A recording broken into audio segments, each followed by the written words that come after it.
And so please describe to me what the aesthetic look is exactly. More like this guy here. Yeah. So we'll go ahead and bring Oh wow, you really have to come in here? like this guy. Is this No, is this really happening? He met the other guy behind you, bro. Like I don't know what you're talking about. I'm right into that bad boy. You can stay right there, behind the camera, behind the camera. No, see now you got me jealous now. That's okay. That's not no, fair. but you're more in the category like Buffa, Arnold. Okay? My man. Yeah. Arnold Ferrigno. Huh? Okay. Aesthetic.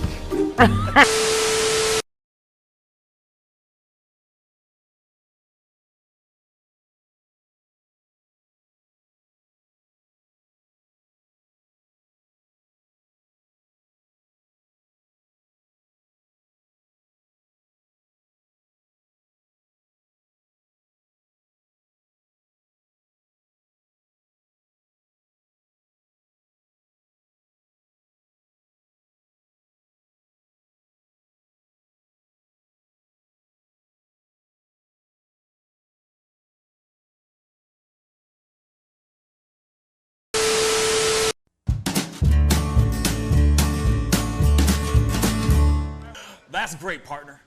You two ever go out place everything in its proper place?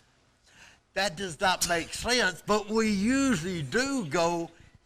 We head to Kroger's, and we work. Oh, yeah. I've got a lady waiting for me back home also. She has the most beautiful scrotum. It was a crazy weekend for me. Hopefully you guys had a great weekend. I know that the Oscars were this weekend, which was really awesome. For me, that's like the Super Bowl. That's for me. The Super Bowl for all films, so I'm very excited about. I was very excited about that. It was a wonderful, wonderful event. I gotta be honest. It was very nice and surprising. There was a lot of things, a lot of surprises, a lot of snubs, a lot of wins, a lot of triumphant things, and of course there was a lot of political speeches in there, or woke moments, if you will. But anyway, I hope you guys are having a fantastic and wonderful, marvelous Monday. It's the start of the work week, everybody. We gotta love that, don't we? Yeah. So, anyway, I don't have everybody in the room today, unfortunately. I just have one person, and it's kind of unfortunate because I really don't care about him so much. But we got Lucas in the booth. You didn't introduce me as wonderful people in the house. Now I know I'm not wonderful. Yeah, you're not wonderful at all. I thought we already established that conversation. Yeah, I guess I should have picked up the hints before. Yeah, you know what I mean? The hints were there. Yeah, the hints were there. It's official now. It's official. Yeah, man. How have things been, man? How was your weekend anyway? One word, fast. It was very fast. It was really fast. It's already Monday. I feel like it was Friday. I closed my eyes, and now we're here. You know, it was so wickedly fast. But at the same time, sometimes weekends need to go that way. You know what I'm saying? Yeah, sometimes. Sometimes they just need to go that way. But not complaining about it. Other than fast, it went pretty well. Got to hang out with some old friends that I don't really get to hang out with often. It's very rare where all of our schedules line up, and it was just like the stars were aligning. We all went out bowling on a Saturday night, late night, had a little fun time. That's nice. Little bonding moments. It was fun. Some bowling, Yeah, huh? first time I used to bowl all the time in high school. Haven't bowled since then, so it's been like 5 years or so. Oh, okay. Thought I was gonna be a little bit sore. We bowled like 4 hours worth, so it was a lot of bowling. Arms a little sore. My left gluteus maximus is a little sore from holding up all my weight. Did you really just say Yes. gluteus maximus? Yes, I did. Did you really have to say that? Yeah. But why though? Gotta get all technical, you know. I'm done with you, man. I'm absolutely done with you. You know what I mean? But that's totally fine. You say how you want. You say it however you want to say it. Okay? You're allowed to say gluteus maximus. It's the technical term. I just don't see you approaching a person and saying, "Yo, what's up?" Just really admiring your gluteus maximus. I think I've heard it before just because people think they're funny, but you know. Yeah, I mean, out of humor, sure. It's like dry humor. But if you were being absolutely 110% 100 while saying that, that's not cute. I got you there. That's not cute. That ain't gangsta. You know what I'm saying? But anyway, we got a great show for you guys today. We got a whole lot of people coming in and out of the show today. We have Ed Herman. Excuse me. We have Ed Herman of the very, very famous Ed Versus. All right. And of course, he is with the Brown and Crouppen Troop law firm. If you don't know about him, now you know. We also do have film critic Dan Buffa coming through today. And we have the very, very talented and very beautiful Tiara. Peach will be in the house to talk about her line of purses called Tatum J Collections. It's going to be a great show because I know you fellas out there are still trying to figure out what you're going to do, for Valentine's Day. And I'm going to be real, man. You know, a lot of us haven't picked our stuff out yet. I don't know about y'all, but I haven't picked my stuff out yet for Valentine's Day, for that loved one. So we definitely have Tiara coming through, showing off some purses. Fellas, prick up your ears, listen up, because there's going to be some stuff in there that you might want to buy for your lady. All right? So anyway, let's get into some conversation here, man. Okay, so I know that XFL happened this weekend. It was the first game, right? Yep, the very first weekend. First weekend of games, right? Because there was a gang of games that was going on this weekend, correct? Yep. Now, they're airing on TV now, Yep, right? they're on TV, all the big channels, ABC, ESPN, Fox, they got the big packages. 8 teams, 4 games over the weekend, and a lot of cool rules. A lot of like non-NFL fans are kind of watching, seeing how this is unfolding, especially since St. Louis has a team. So then, okay, so you know you're a big, huge sports fan and everything. You got a chance to check out this XFL. So break it down for me when you say some new things were there. What was new? What's popping, man? For me, the biggest new things that you don't see in the NFL was the kind of the behind the scenes stuff you get access to. The television networks get access to the coaches' headsets, so you can kind of hear the coaches calling plays as the game's unfolding. Yesterday, there was an in-game interview, like the broadcast booth went straight to a head coach. I can't remember who it was. I want to say it's Mark Trestman from Tampa Bay. And it was like it was in the middle of the game. He was calling plays, and he was getting questions from the broadcasters, and what was your mindset the first half? What do you need to get going right now on this drive? And yada, yada, yada. So you're saying that they were asking questions during the actual game? In the middle of the game, like in the middle of a play, like, okay, we'll let you call this play, and then let it go, and then, okay, let me ask you this, and then they ask the question. And it's like, but why though? Why did you do that for those interceptions? That kind of thing? Basically, yeah. Same thing applies to the players too. They don't have the access to the actual microphone, but they'll have a sideline reporter and say, this actually happened. I think a quarterback threw a pick in the game, and they went straight to the quarterback after that interception and said, hey, what did you see there? What happened? Why did this happen? And he just went on. Same thing happened with the kicker in the first game. A kicker missed a field goal, and they went straight to the kicker. Hey, why'd you miss this? What happened, basically? So instead of in the NFL or any other sport having to wait till after the game and go into the locker room to figure out what happened, you can go right then and there. What happened here? Right. Okay. That's really interesting. Same thing with the referees too. So if a referee calls a penalty, you get access to the whole, like how referees huddle up to discuss what's going on. Yeah. The TV networks have the access to what's the conversation. So you can hear the official saying, oh, what you see here, okay, this player needs to get ejected, I saw a false start here, no, and then they start arguing. Gotcha. Same thing with the replay. So if there's a challenge on the field, we have access to seeing the conversation between the referee and the replay official upstairs in the booth in the stadium. Okay, and go ahead. So a lot more interactive. A lot. I mean, a lot. A hell of a lot more interactive, which is kind of cool because then you get to see warts and all, like a behind-the-scenes type of feel. You kind of see why certain things happen, why this play happened, why is this review going on, why this penalty got called. My only concern about that is, you know, the Astros, right, for example, are trying to find ways to cheat, right? Yeah. So wouldn't the opposing team try to turn on the TV? I'm sure it'd be very easy just to have a stream pulled up, but at the same time, there's kind of a delay anyway. But still, it's very easy to have access just to pull it up on your phone or a TV and, oh, this coach just called this play. We know exactly what's going on here.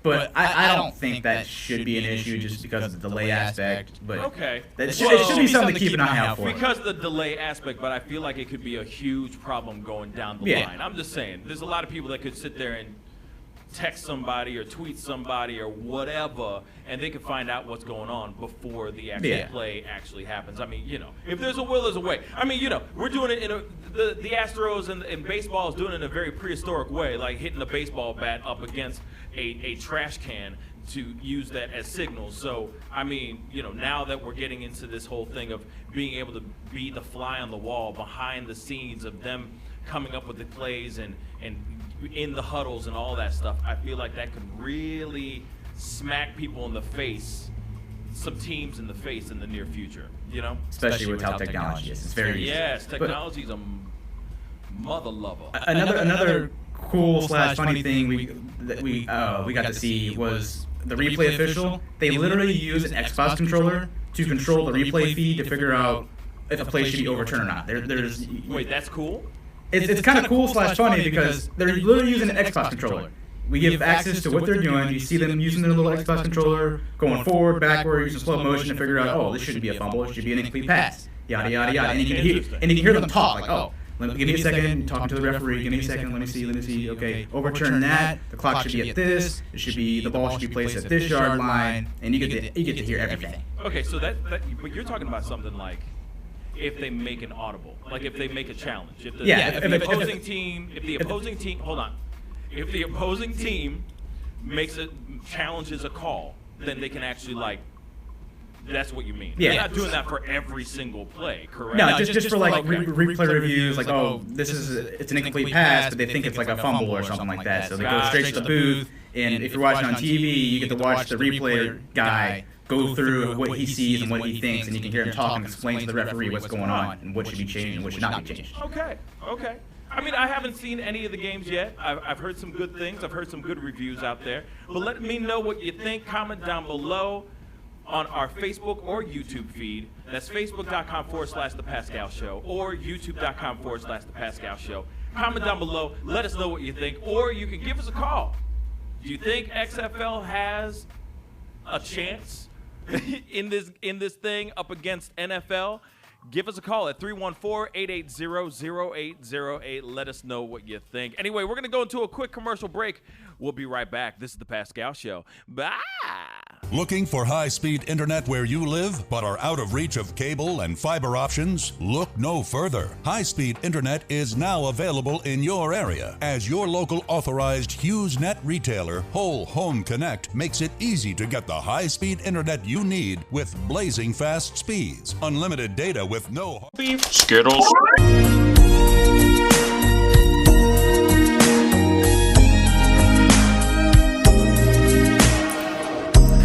Take a good look at it now. Our barbecue flavor, it's the best around. I'll let you try one if you like to chow down. And here is some water if it's burning up your mouth. Don't eat too fast, don't eat too slow. You gotta let the flavor flow.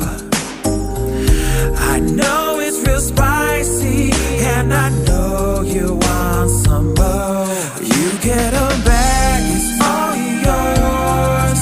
If you want it tonight, over in a red, hot, red bliss all through the night.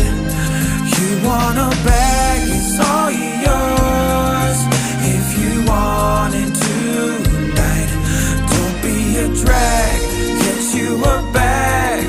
Taste the fire in every bite. If you want it, let me know it. If you like chips, you gotta show it. Are they too hot? Can you breathe? 'Cause these fridges might bring you right down to your knees. Can you handle it like a man? Does your mouth need a turbo fan? Oh, Vienna, red hot riblets. These are just what you want. Cop a bag in your hand. You get a bag, it's all yours.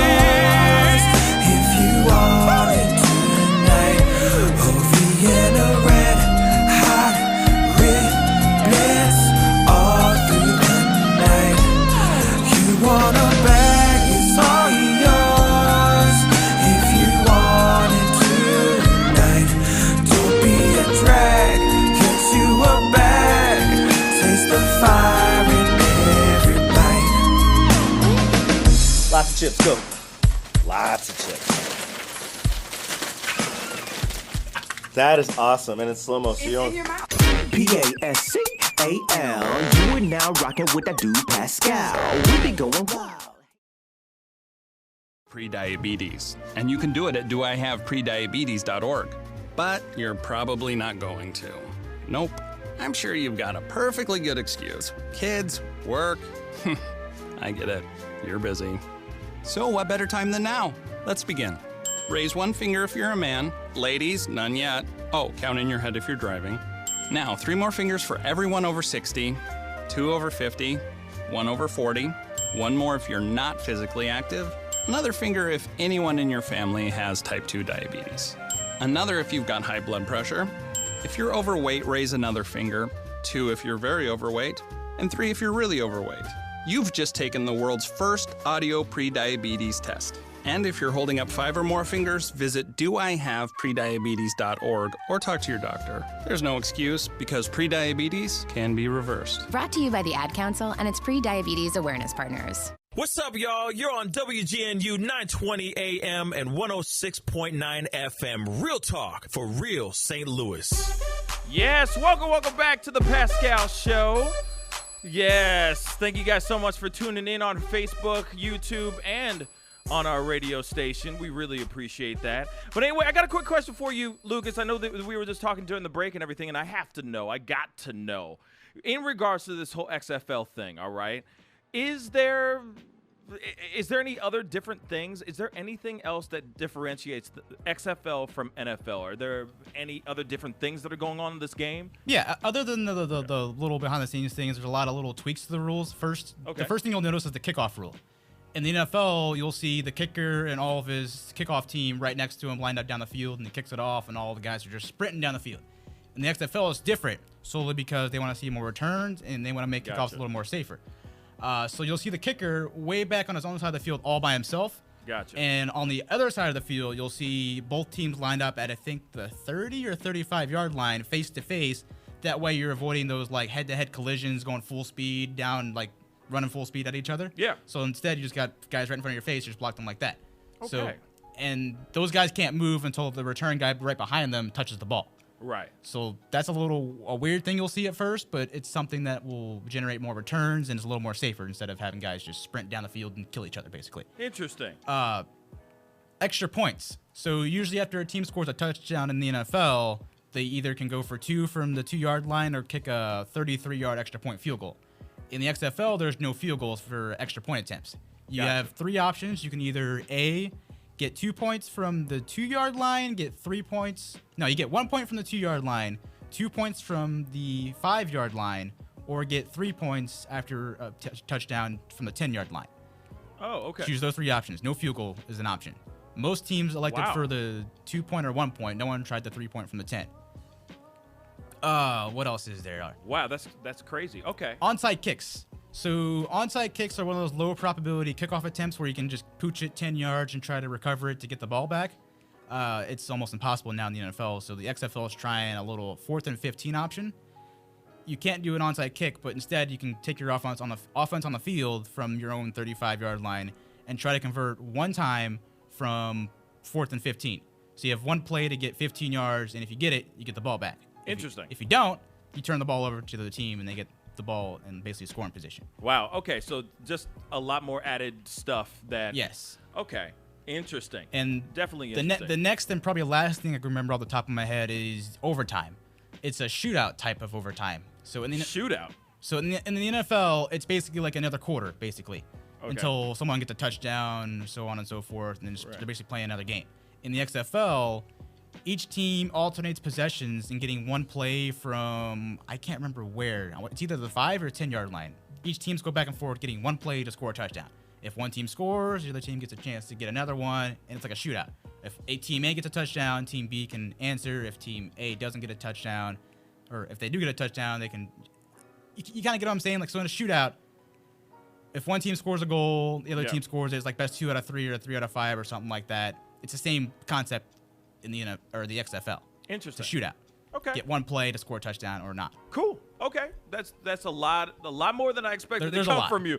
But I appreciate you giving me the information. That's interesting because I mean, obviously, just checking out the XFL, it's going to be interesting to see how it does and how long it lasts. Yeah, hopefully it lasts long. I don't know, but we'll see about that. But we do have somebody very special in the house. We have Ed Herman of Ed Versus in the house. How you doing, my brother? I am doing well. What's been good? I'll tell you, I didn't watch the XFL yesterday, but after hearing about all these different rule changes, I have to be honest, I'm intrigued. Now you want to He check it should out. be out there selling this, No selling kidding. this league. Yeah. I'm in now. He's super hype about it. But know. he's a huge football fan. Well, Lucas I is mean, a I huge feel football like fan. I'm a big fan. I just, I feel like I had no idea that there was that much fun stuff going on in those games. Yeah. I didn't know either. It's chaos. Yeah, I mean, I only heard about the interviews like that are going on during the actual game. That's something I thought that was very interesting and different, and I like that part. But I was just interested. It's just interesting to see what they're trying to do and make it a little bit more interesting to watch, other than just trying to keep it traditional like the NFL. You know what I'm saying? No, so exactly. It's very fascinating. In I'm my going to personal tune in opinion. next week. That is my pledge. Yeah, man. Yeah, so first, thank you so much for coming in and checking, being here and all that. But I got to ask you, so what's been going on with Ed Versus? Anything good? Anything new? Yeah, well, this Thursday I dropped my new episode. It's Ed Versus Cereal Ice Cream Edition. Ooh, okay. The cereal videos that I've done so far have really been some of my most popular. And so I try to keep them fresh. I don't want to just go and keep mixing cereals. I got to take it up a notch. Right, you got to change it up. On this one, I teach people how to mix cereal with ice cream as an ice cream topping or different desserts that you can make using cereal and ice cream. And I'm really happy with how it came out. I've shown it, a little sneak preview to my focus groups, and they predict a huge smash. Wait, hold up. You just said focus groups. Yeah, I got Please explain this. I You got got focus groups? I got about 10 friends who know what's good and what's not good, and I send it to them, and they either say, yeah, this one's a winner, or they say, this is going to be a tough road on this one. But they said the cereal crowd that likes the cereal videos will be all over this one. And mothers, too, because I actually come up, and people ask me, they say, are all these recipes your own creations? And yes, they are. Right. They are easy. I mean, I kind of go on there, and I'm not a professional chef or anything, but I go on there, I show you how to do it, and I figure, I think people look at it and say, well, if this guy can do this, it must be pretty easy. Okay. Yeah, and that's what. Yeah, well, that's true. I mean, that's true. It's like, hey, if he can do it, then I can do it well, too. People This don't want ain't a to bad watch idea. something that they think, well, I can't ever do that. Oh, look at that, my hand. I put it right in front of the camera. It's okay. Now Sorry, we know. now I'm keeping it down. But see how good that camera is. I mean, it shows the Camera follicles was in your outstanding. the follicles on the top of your fingers and everything. Right, You know what I'm that's- saying? it's one of my it's a pretty sexier amazing qualities. thing. But. So you got that coming out on Thursday. That's comes out dropping on Thursday. Yes. So what is the?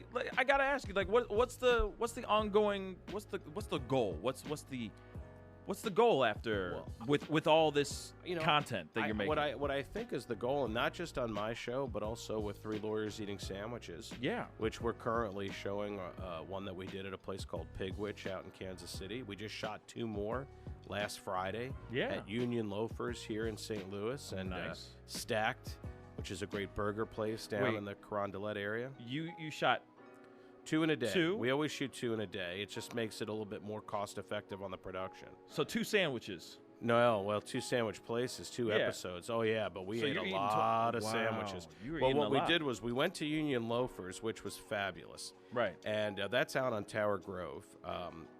We went out there and started shooting at about 11 a.m. And we ate, 4 sandwiches, a bowl of soup, a salad, and a basket of bread and a round of cookies. What? Yeah, and then we rested for about 3 hours. Oh, my God. We went to Stacked, where we had 3 gigantic hamburgers, dessert, guacamole bites, buffalo chips, and that was fabulous. So, yeah, those days. That sounds amazing. It is amazing, but when we're That's done. a great day, man. It was Oh a great my day, God. and then at night, you're like, you can't eat anything else for like 2 days after. Yeah. But, to your point, the end goal is, we want to show all the people in St. Louis and all the people in Kansas City that we're part of this community. We love our cities. We like to feature these other businesses and help their businesses out. True. We like to go to mom and pops. We like to encourage people to buy local and eat local. And when it comes to their legal services, we like to reinforce the fact that these are our communities. We've been here for a long time. We know the people, we know the places. Right. There's a lot of law firms that come in from out of town, and they don't know St. Louis or Kansas City. Yeah. And they just want the cases. They're not even here. They're down in like Georgia. I won't mention anyone by name, but you got to be careful who you're hiring because especially in a car accident case, I think it makes a big difference when you're talking to a person on the phone and you explain where an accident took place. Mm-hmm. I know that intersection intimately. I know how many cases have happened in that intersection. I've got a long-standing history there. I know the police that are going to be involved in investigating it. I know the adjusters that work this area. And then you compare that to some out-of-town law firm, and you tell them, my accident happened, at Hampton and 40 or something. And right. They're like, now where is that exactly? And you just, right out of the gate, you just know that they're not going to do as good of a job on the case, I don't believe, as we will. Of course. I mean, you guys are one of the best. You know what I'm saying? The best. Well, I mean, arguably the best in St. Louis. I mean, we've been very successful. I will say this: we're lucky. There are a lot of good lawyers in this town. Of course, there really are. Thank God there are. But I really do believe, right? But I believe in what we've put together, and so that's the end goal: is to show people that we're part of the community and that we're very approachable.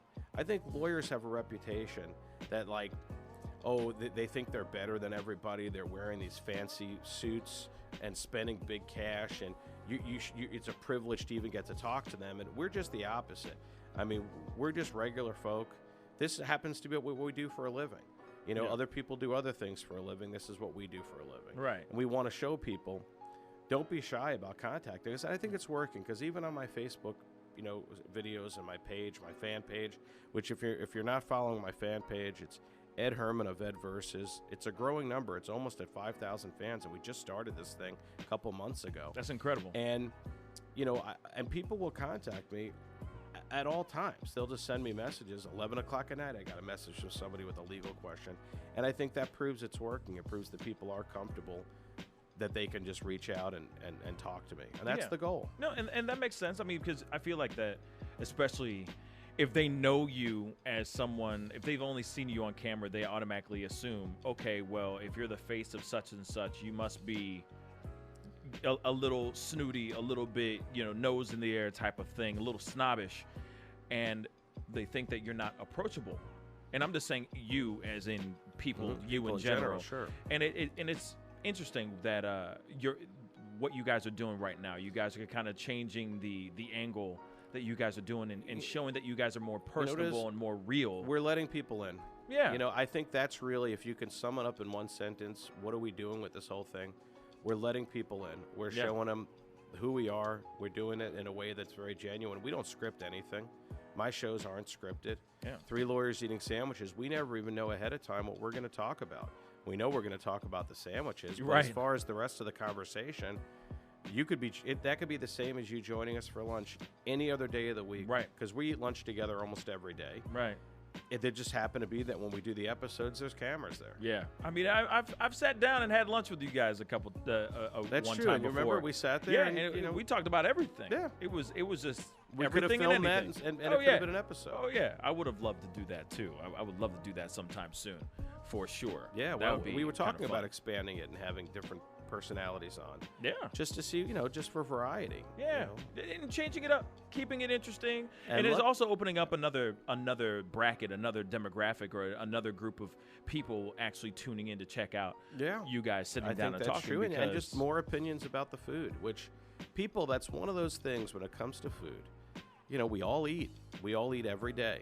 Yes, so when we it do. does come to food, everybody is sort of entitled to their opinion about what they like and what they don't like. It's not like, say film critics who some people see thousands of movies and some people just see a handful a year. So obviously if you see a ton of them, you can critique things a little bit more because you have more things to compare it to. Mm-hmm. Person only sees a handful of movies, they can still have an opinion, but they haven't seen enough to compare stuff to. But when it comes to food, we've all Everyone been eating eats, 2 to 4 meals a day. True. Since we were babies. True. Well, What really sucks is that there are people out there that literally have eaten, don't know what good food is sometimes. Well, I mean, You a lot know, of like times they it's what grow you've been up- exposed to. Yeah, it's like they just grow up eating a whole lot of fast food or a whole lot of ramen noodles, and then when you put them in front of a really good burger or a really good, steak or something like that, it's like, what is this? What is It's this? true, What but is you know life all about? You know what I'm saying? Part of food is the taste. But what I've noticed, too, is that a lot of food as you get older is about nostalgia. And there is something to be said about eating something that maybe your mom served you growing up. I know that for me, I grew up without any money. It was very humble. And so, like for me, sometimes my most comforting food is just eating something that I used to eat. It could just be a particular frozen pizza. Yeah. But whenever I eat it, it's like a warm hug. I think, and That's true. I think that's what cereal in a lot of ways was for me. Yeah. And people say, well, why do you do these cereal videos? I said, you know what? Comfort food. It's a good memory from when I was a kid. Yeah. It's one of the foods I was always able to have in the house with some cereal. That's what's up. Not always a million varieties like I have in the video, and not always allowed to open more than one box at a time. But yeah, no kidding. Be that as it may, that was not just in the morning, but that coming home from school, that afternoon snack, filling up a cup of cereal, and sitting down watching like Gilligan's Island or whatever the reruns were, Right. Brady Bunch. It's just good memories. Yeah, that is it's nostalgic. Yeah. It's a little bit of nostalgia while within every single spoonful Right. that you're, it's just you're like when you shoveling make into those, your mouth. when you make the ramen noodles. Yeah. I'm talking the cheap ones, the oodles and noodles type of hard noodle. Oh, yeah. But everybody kind of has a soft spot for it. Yeah. Because I think it takes us back either to when we were growing up or maybe for some people while they were off at college. Yeah, It's the only college, thing man. They could have. You get 10 of those for $1. Shoot. At least back when I was, it's No, probably it's more like expensive $4 now. for $1. 4 for $1. Yeah, I man. used to get 10 for $1. Yeah, no, see, I wish I was back in that time then, because I would have loved during college having that 10 for $1. Oh, that's a yeah. kill. That And is, you would have saved a lot that of is money life. because you would have had no cell phone, you would have had no internet, you would have had no computer. I went up to college, I had none of those things. Isn't that crazy? All the research I did was in the library. I know. Pencil and paper. I remember we had that conversation, and that's just wild. But at the same time, I was during that cusp as well. Yeah. When things were starting to become digitized, but still you still had to go to the library to get references. You still had to go pull out the I forgot what it's called now. Those Dewey Decimal Do a System. decimal yeah, system. yeah. You know what I'm saying? You still had to do all that stuff, and you're like, what is this? Why? You couldn't type everything into a computer, So I was part of that world as well until now. Of course, everything you just Google it and it's right there. It's right It's there right for there you. at your fingertips, It's which is amazing. really really crazy. But anyway, did you get a chance to watch the Oscars? Oh, of course. Okay, so we're going to talk Soup about to the nuts. Oscars. Okay, We're good. going to talk about the Oscars. We're going to go into a quick commercial break, but when we come back, we're going to be talking about all things Oscars. We'll see you in a minute. This is the Pascal Show. Bye. Websites selling binary.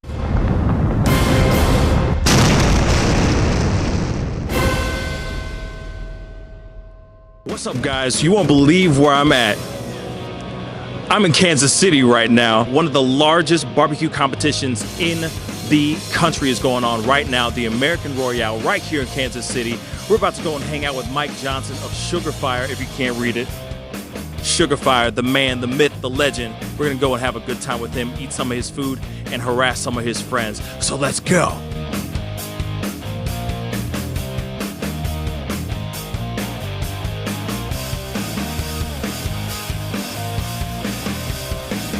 Mike Johnson, the man with two thumbs. We all got two thumbs. How you doing, man? I'm doing awesome, buddy. What do you think about this barbecue contest? This is ridiculous, bro. Wait till it gets crazy here.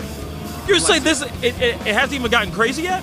No. How long did it take to prep all this stuff and all the stuff behind me? My lord. Really not a lot of prep. I use Prairie Fresh products, ribs and pork bellies, and they give them to us. And I marinate them in like a achiote, kind of a Mexican brine. And so that was it. I just had to marinate them last night, and then I smoked them this morning. Wow. I par smoke them, and then I crisp them all up on this contraption.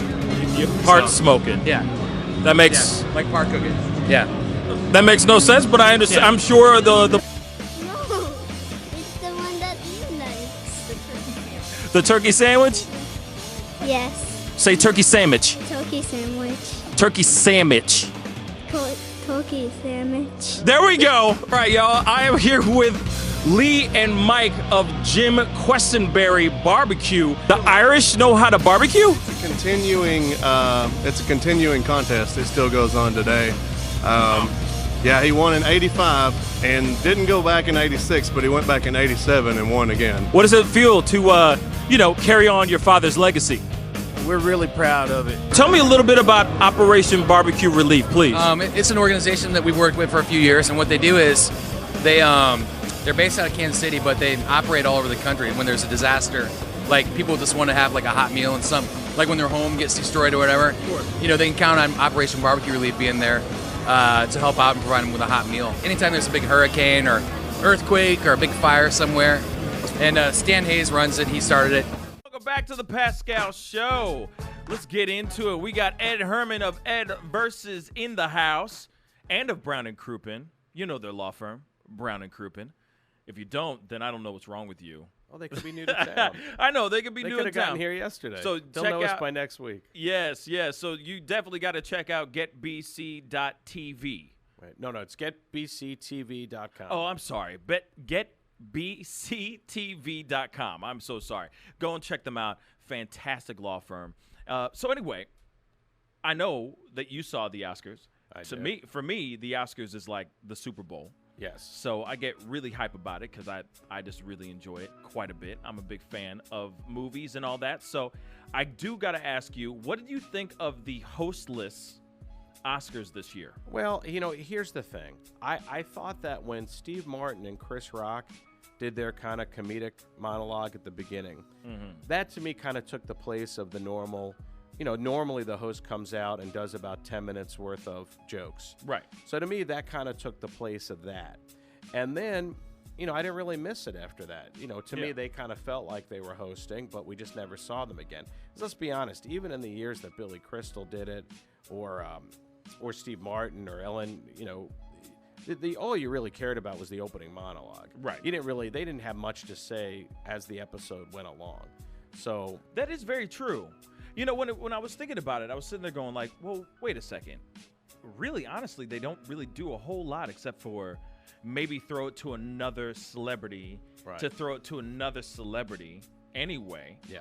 That's going to be presenting the award anyway. So, or presenting the nominations and presenting the award anyway. So it's kind of like there really is no need for a host unless that you wanted somebody like what they did with Steve Martin and Chris Rock, which is you just need somebody to do a really good opener in the very beginning and then just step out the way. Yeah, just get the crowd lightened up a little bit and laughing a little bit.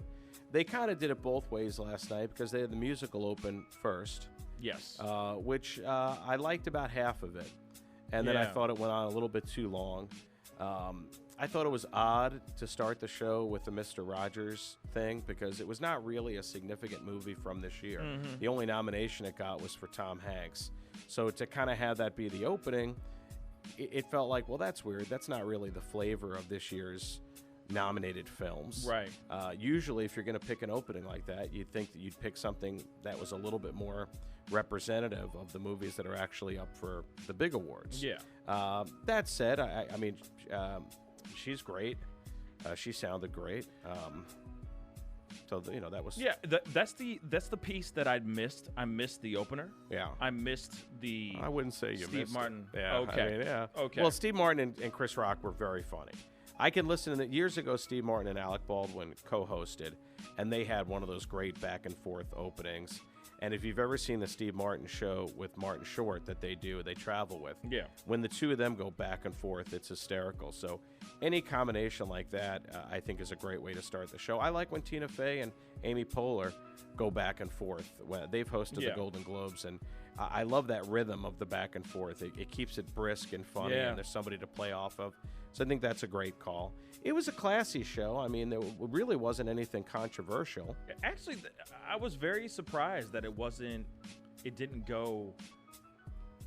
I was just very surprised that it didn't go sideways. There was a lot of moments where I was expecting a lot more political discussion, a lot more political heated speeches and acceptance speeches and all that. And Yeah. the only person that really did anything that I felt like that really stood out in a way was Joaquin Phoenix. Yeah, I mean, Brad Pitt had a little illusion politically, but more for just a quick little joke, not really more of a statement. And Joaquin Phoenix, I mean, I thought that his statement, to me, it came off, pretty diplomatic. I mean, he obviously had a position, but he didn't fill his speech with any finger pointing or any hate. No, he really didn't. He admitted he was as much a part of the problem historically as any of us have been, and he was just sort of creating a vision for, maybe a better world. So I thought that was, for me, it was pretty inspirational. I felt bad for Renee Zellweger having to win right after that. Well, because I think it was very difficult for anything she had to say to be profound like what he had said, and it's certainly not her obligation to say something profound. She's more than, I mean, it's perfectly fair to just go up and talk about the film you were in and your performance and the people you want to thank. I think they knew Joaquin Phoenix was going to win, and they knew he was going to give a big speech because he's done that at all the other award shows. Yeah. I think in hindsight, they might have been better off doing Best Actress first, let her give her speech, and then kind of build to his. Because I do think that hers kind of seemed a little bit in the shadows after he had just gotten his. Well, I don't know. I don't know so much. I feel like, well, you know what? I take that back. I do kind of feel what you're saying. I do feel what you're saying. I feel like the only reason why is I think people were trying to still piece together what he was trying to say. To me, when I was watching it, I was kind of like, oh, Joaquin, no. Oh, like in the very beginning, he was doing good. And then it seemed as if his nerves got the better of him.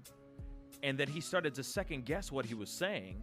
And then all of a sudden, or maybe he was getting choked up. I don't know what it was, but there was something that just didn't feel right. Just didn't feel, it didn't feel cohesive. But I know what he was saying was coming from a good place. Yeah. I know what he was saying was coming from a place of love. I mean, but it just seemed he could have clipped it a little earlier, but Word, my thoughts exactly. It just But seemed like he was like, it was like at the end, he was like, I don't know how to finish this speech. I'm flying off the raft, like I'm flying off the rails right now, and I'm trying to wrap this up, but I'm trying to figure out how to wrap it up in the right way. And then it was like, oh, I can use a quote that my brother wrote one time. I think he knew he was going to end on that because obviously he had thought about that ahead of time. I think it was just getting to that point, and maybe that got emotional for him because he knew he was going to talk about his brother for a minute. But yeah, if again, that's why you need editors. I know it from whether it's one of my little projects or watching something, that like The Irishman, which was glorious, but could have used a little bit more editing, I think, to get the story down and get it a little bit crisper. Oh yeah. Some of these speeches could have used a little editing, but this is their big moment, and the guy's been in the business since he was a kid. No kidding. And it was an Oscar well received, definitely. Not only just from his work in Joker, but just from his laundry list of movies that all the work he's ever done. He's a very, very talented actor. I think he would have won for Walk the Line if Jamie Foxx hadn't won the year before for Ray. Because the films in a lot of ways were very similar in their arc, and they both played obviously famous, well-known musicians who battled with drugs, and I just think that his performance maybe got a little overshadowed because of how amazing Jamie Foxx was in Ray. Gotcha. But clearly, I think everyone was in agreement that he deserved to win this year. He won everything. Yeah, I mean, he was really, really, really fantastic. You know what but bothers like I said, me? Go ahead. This is what bothers me. Shoot. I really get bothered when people talk about people that got snubbed for nominations because what they're really saying is that one of the people that got nominated didn't deserve it, and it should have been this other person, right? Because that's really what a snub is, because there's only 5 spots. So if you're saying that this person should have been nominated, what you're really saying is one of the people that got nominated shouldn't have been, and that's the part that bothers me about it because you're taking away from a person's achievement. And look, they got nominated.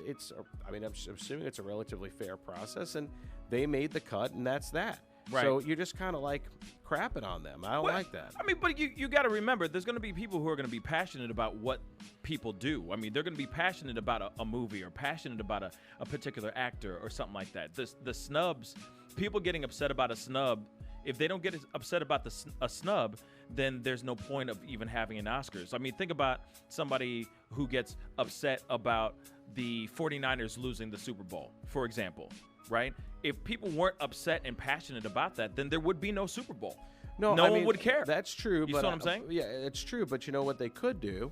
What's that? Is they could say, you know what, with the amount of movies being made and the amount of quality product that's being made, why don't we have 6 nominees instead of 5?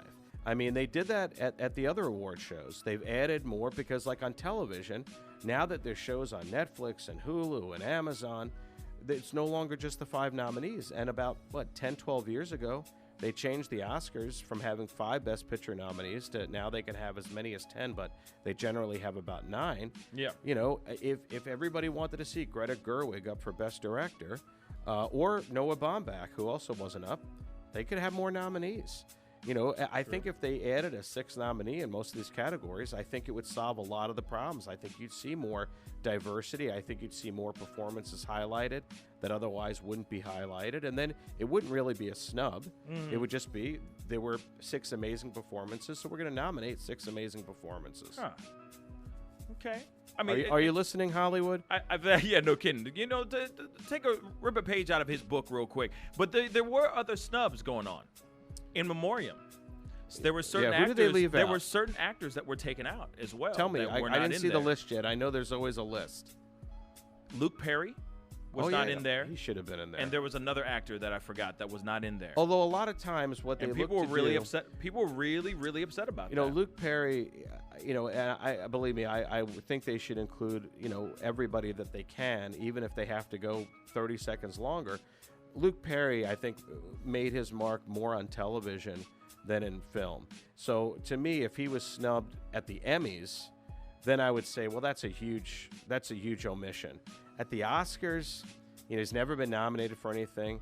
He had limited film roles. He did appear in one of the Best Picture nominees this year, though, Once Upon a Time in Hollywood. So, for that alone, maybe they should have included him. But I understand that there's a little bit of rationale. They included Kobe Bryant, but Kobe Bryant's an Oscar winner. He is an Oscar winner. So you got to include a former Oscar winner. They definitely squeezed him in at the very beginning. This is like, boom, there he is. Okay, moving on. Well, I think you got to remind people, and they showed him holding his Oscar in case people said, "Hey, well, wait a second, he's an NBA player. Right. What's going on?" Yeah, no, they definitely were. I feel like they definitely put it all together in a nice way. I mean, of course, Billie Eilish sang yesterday and all that, which was very nicely done. Beautifully done, but a really relatively short song. And if you want to get more people into In Memoriam, maybe she could have picked a longer Beatles song. She could have done Hey Jude. They could have had everybody in there. That too, or she could have just held a note out a little bit longer, just a little bit longer. Tack she on would an have been extra fine. chorus. You know what I mean? She would have been fine. Okay, so let's go into this whole thing. The best movie, best movie award went to Parasite. Went to Parasite, and of course, there was a lot of people that were very shocked. A lot of shocked people in the room that were like, "What?" And of course, it made history. Of course, it was an amazing. I haven't seen the movie, but from what I've heard, it's a really amazing. It is. piece. It's a great movie. I watched it a few weeks ago.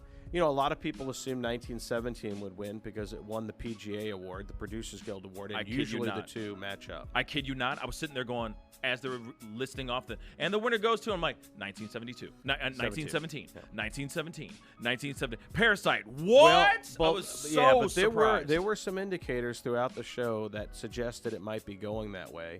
In particular, the Screenplay Award and then the Director Award. If you've got a film that has been recognized for its screenplay and for its direction, it's kind of hard to keep that out of the Best Picture, envelope. Right. Because it's, those kind of, if you like the direction and you like the script, it's a pretty good chance it's going to win it all. I literally was waiting for her to come back and go, "Oh, I read it wrong. I got the wrong." I kid you not. I am not kidding. I was waiting. I don't think they'll I make that guarantee mistake you. again. I was like, I guarantee you, Miss Fonda messed it up. I guarantee you. I was waiting for that. How great did she look, by the way? She looked fantastic. She's in her 80s. She's in her 80s. Wow, she looked like she was in her 60s. To be really honest. I think she looked great. I want to say she's maybe 82, turning 83 this year. She's had some work done, but you know what? What? If you can look that good having work done, I'll have work done. Whatever. Yeah, no kidding. I mean, she was looking. Hey, science does amazing skin was things. awfully smooth. Awfully Yeah. smooth. Yeah, but the hair looked good. Yeah. I don't know if it She was her looked real good. hair or not, but whatever it was, it looked good. For what it's worth, she did the dang thing. She looked fantastic, and that was just going back to the thing. Parasite was a huge surprise for a lot of people, and I was very excited about it because it's about time for a little bit of a change in regards to the way we vote inside of the Oscars. Foreign films do deserve an opportunity to get to be on the platform and be on the pedestal and to get a chance to win some Oscars and stuff. It's just been a very long time since a foreign film won an Oscar. Well, I don't think it's ever happened for Best Picture in a foreign language film, but I will say this. I could have sworn there was a Buongiorno Principe. Yeah, but he won Best Actor. That did not win Best I Picture. thought he won. That said, it should have won Best Picture. Life is Beautiful was the best movie of that year, in my opinion. Great movie. Now, but if you think about it, we never complain when the BAFTAs happen. That's the British Academy Awards. And all of our movies win awards there, and we're happy to win those awards.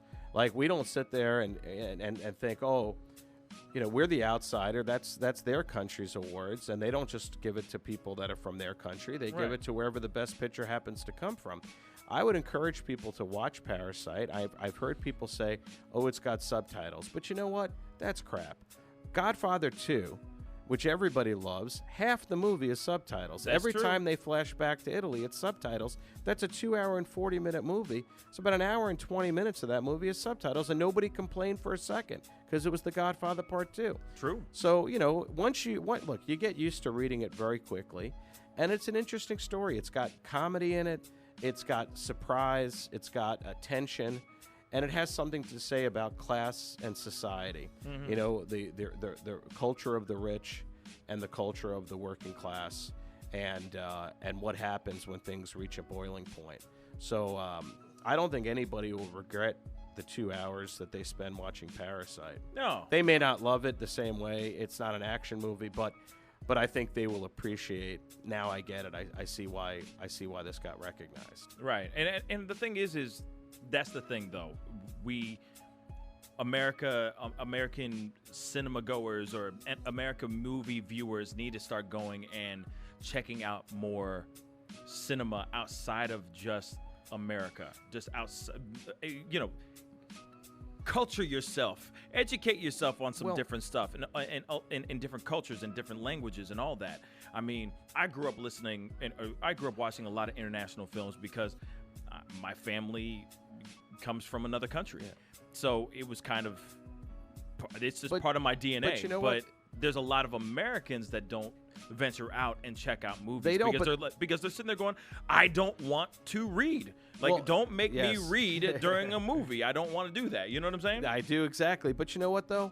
Foreign-made films have actually dominated the Oscars for the last 12 years. I looked up last night when the last time, because there's all this talk about, white male American dominance. It doesn't really take place at the Oscars. If you look at the Best Director category, the last 12 winners, only one of them was a white guy born in the United States. 1 out of 12. You've been seeing great influence from filmmakers from other countries.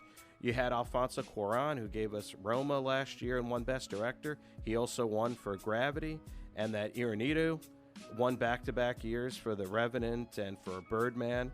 And Ang Lee won for Life of Pi. Catherine Bigelow won for The Hurt Locker. So only the guy that directed La La Land is the only one of the last 12 that was a white guy born in the United States. So you're starting to see sensibilities from other countries in all of the movies that we're watching. And so the last threshold is the language barrier.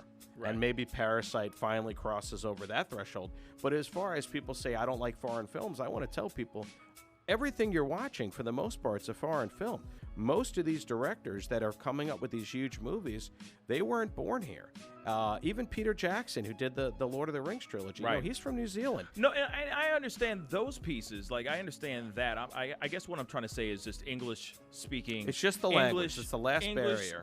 Predominantly English speaking films that are obviously getting the limelight, getting pushed in the forefront. So the fact that it's a fully foreign language film that won Best Picture says a lot. And I'm hoping, that's why I keep saying I hope that people kind of open their eyes and give themselves a chance to just go and try something different and just go see some other director's perspective on certain things other than just, all right, let me go see that Marvel movie or that DC comic movie and all that. You know what I mean? And Parasite made pretty good money in the box office, and it's available now for home viewing. Oh, of course, yes. I watched it on Amazon Video. Amazon Prime it's available on Amazon Prime. But anyway, we got to go into a quick commercial break. We're here with Ed Herman. Coming up, we have Tiara Peach of Tatum J Collections. We'll be right back. This is the Pascal Show. Bye. Imagine. Beef Skittles. I got a bad cough, got the chills. I'll tell you how I'm feeling. Feeling sick as hell. Bad cough, got the chills. I'll tell you how I'm feeling. Feeling sick as hell. Aren't you tired of this flu-ish? Had to call into work, my body ain't moving. Ooh, Lord, I'm feeling real sick. Teddy bear, need a prayer. Where did I put the Vicks? Look at my puffy eyes. I'm cold, but my temperature's really high. So sick, I'm feeling like I'm gonna die. I know I'm being extra, but I'm a guy. Don't wanna feel sick anymore. My last cough drop fell on the floor. I got a bad cough, got the chills. I'll tell you how I'm feeling. Feeling sick as hell. Bad cough, got the chills. I'll tell you how I'm feeling. Feeling sick as hell. Feeling sick as hell. Tell you how I'm feeling. Feeling sick as hell. Anybody got some tussle? They don't wanna feel sick anymore. My last cough drop fell on the floor. I got a bad cough, got the chills. I'll tell you how I'm feeling. Feeling sick as hell. Bad cough, got the chills. I'll tell you how I'm feeling. Feeling sick as hell. Bad cough, got the chills. I'll tell you how I'm feeling. Feeling sick as hell. Bad cough, got the chills. I'll tell you how I'm feeling. Feeling sick as hell. NyQuil, Vicks Vapor Rub, man, even the halls will do right now. How about some Ricola? Nobody? Dang. All right then, I'm just gonna curl into a ball and keep sipping on my mother's homemade chicken noodle soup and just die. Stay there.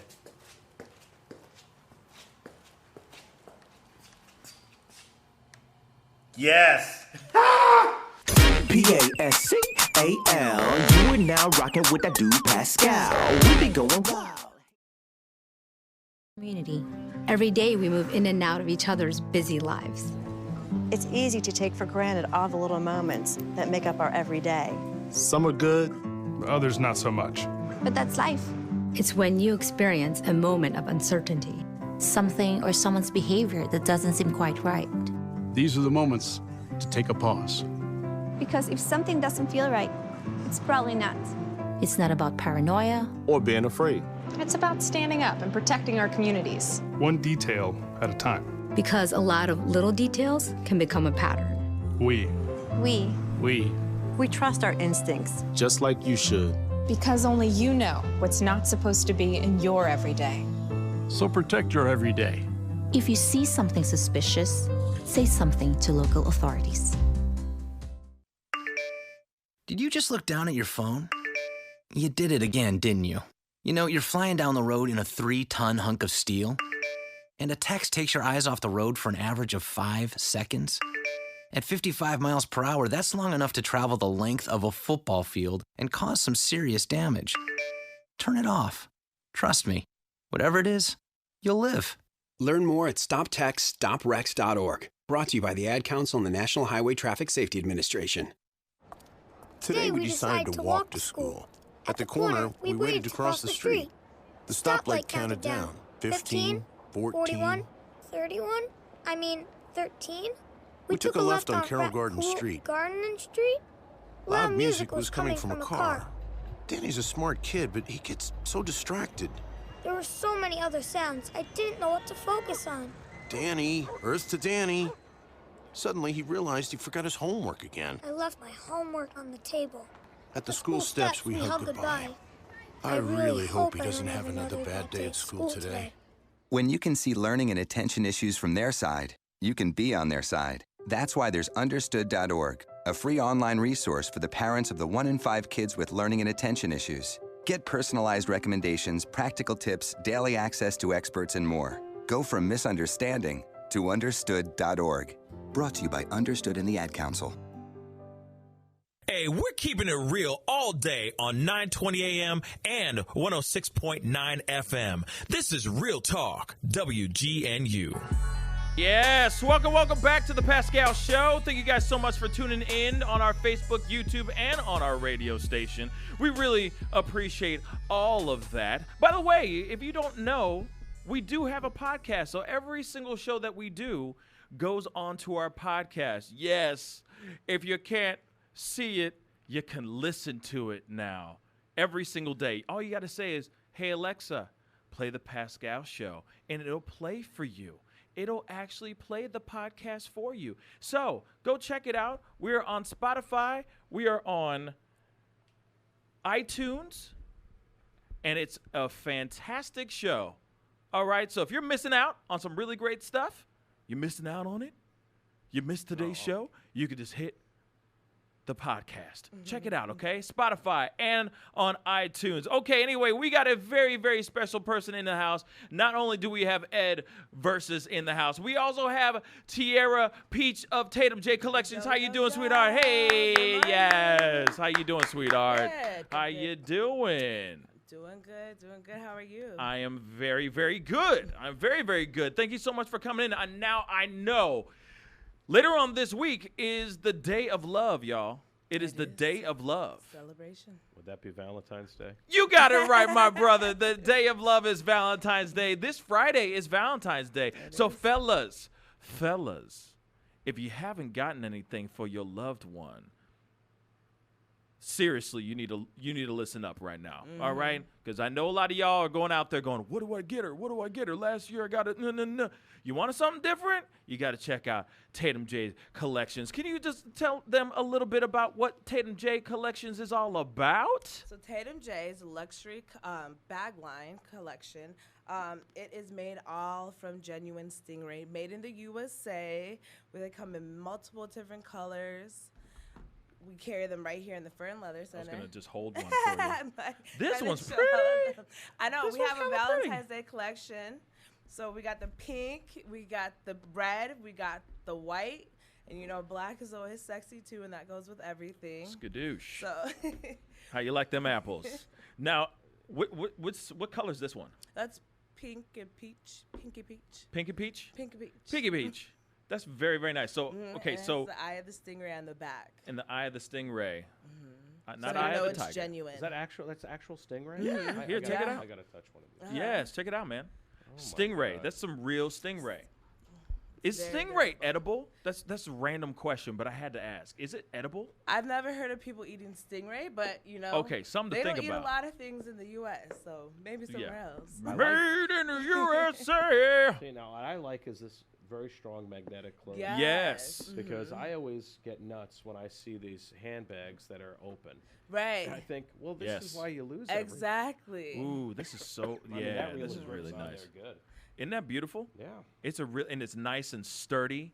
I mean, you know, obviously I'm a man, so I can't really speak on behalf of purses, but Sure you can. the fact that it's nice, I mean, I feel like I could Right. build a house with this clutch. Stack them up. You know what I'm saying? It's so clutch. In the clutch. Yeah. It's beautiful though, right? It does. Yeah. It seems like your phone would be safe in there. 'cause Yes. It's got a real sturdiness. to it. Yes. Very, They're more very safe. durable than cowhide. It's a lot more durable. What than kind of cowhide. strap are you Wanna check it using out? with that? So actually, Yeah. you could. I do have a Ooh. chain.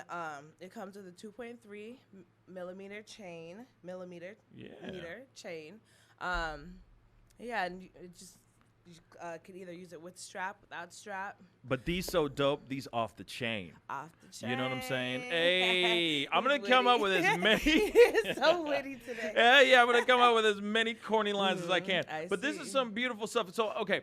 So, of course, fellas and ladies out there that are just trying to find something nice for your loved ones as well. I mean, this is not just for the fellas. This is not a PSA just for the fellas. But for anyone that's out there just trying to find something something fantastic and different and lovely for your loved one, bang, bang, look at that. Colors. That was like what was that, a swatch? Yeah. Is that what we just did? Yeah. Swatches. Uh-huh. Anyway, I don't know. I don't know how I know that information. Anyway, or that term. But you guys can go there and go to Tatum J Collections and find these purses available. She has other types of sizes. They come in other shapes, sizes, and colors. I mean, this is just the tip of the iceberg of what she has. And this is the Tristan clutch, which is really beautiful. Beautiful name, by the way, for a clutch. Anyway, so definitely you guys got to check it out. Now, I want to know, at least for these clutches, how much do these go for? These ones go for $5.50, but this week up until Friday, we have 10% off when you use the special code VDAY10. And you get 10% off this week until Friday. VDAY10? Yes. Okay, VDAY10. Did you hear that, DJ TC? Thank you so much for coming in and sharing our show and everything. Shout out to DJ TC. Go check out his show, Drive at 5, right here on Facebook. Go check him out. He's really fantastic. Yes, DJ TC, you know about this. I'm just saying for your loved one, you know what I'm saying? Go check it out, Tatum J Collections. So what's the next move in regards to the next move? You have these clutches, you have other sizes. Are you going to be changing it? Are you going to be doing anything different? Maybe some book bags, something like that? I have something for the men coming next. Yes, book bags. I'll be doing no. I can be hopeful. Not yet. Book bags. I'm just going to keep saying book bags. I'm just playing. Yeah, I'm going to work on that one for you. Promote it hard, heavy. We will hard. be doing wallets for the men and belts for men and women. Nice. Wallets for the men. So those you would start seeing them mid-March, beginning April. That's going to be tight. You're telling me that it's going to be, whoa, those are going to be some solid, very, very durable wallets. That's going to be insane. Oh, I love that. I know. So I'm excited too. How is it going? How's the business going, by the way? Good. I mean, you know what I'm saying? Like, you just started this just a few months ago. So, like, how has it been? How's the turnout been? It's going good. We've had good press. We just did an interview with Gazelle Magazine. That's here in St. Louis. We're sponsored first Fashion Week for Couture Week in New York. Fashion Week this week. What else have we done? We did Bridezilla. Oh, yeah, Bridezilla's. Yeah, the show. Yep, we just did that. Yeah, I walked in we just did on that shoot, which looked really, really cool. Yeah, and then, of course, we got Pascal on our team, so we're all good. Yeah, but it's going good. Kind of came in at the end there. I know. Should have been right at the top. I know. I should have been at the top, but I'm like the bottom of the totem pole. I know. What's going on with that? I'm on the bottom of the totem pole. Well, I'm here, so that's number one automatically. Oh, well, see, there you go. Right. There you go. Good call. Good call. So where can everybody go and get these things? So they're on Facebook, Instagram, or the website, thetatumjcollection.com. thetatumjcollection.com. Please go check them out. J, like the letter J? Oh, sorry. Good question. The Tatum letter J collection.com. Very good question. Because I would have spell out. Yeah, I would have. I didn't know. I would have spelled out Jay. To the point where it just pops up, but give it time. Yeah, it'll happen. People are tuning in. People are checking it out. Exactly. You know what I'm saying? As many times as they Google it, it'll just start popping up every single time. Google me. Yeah. Google me. Google my collection. Exactly. TatumJCollections.com. All right. Anyway, we got to go into a quick commercial break. We'll be right back. This is the Pascal Show. Bye. Attention sports fans.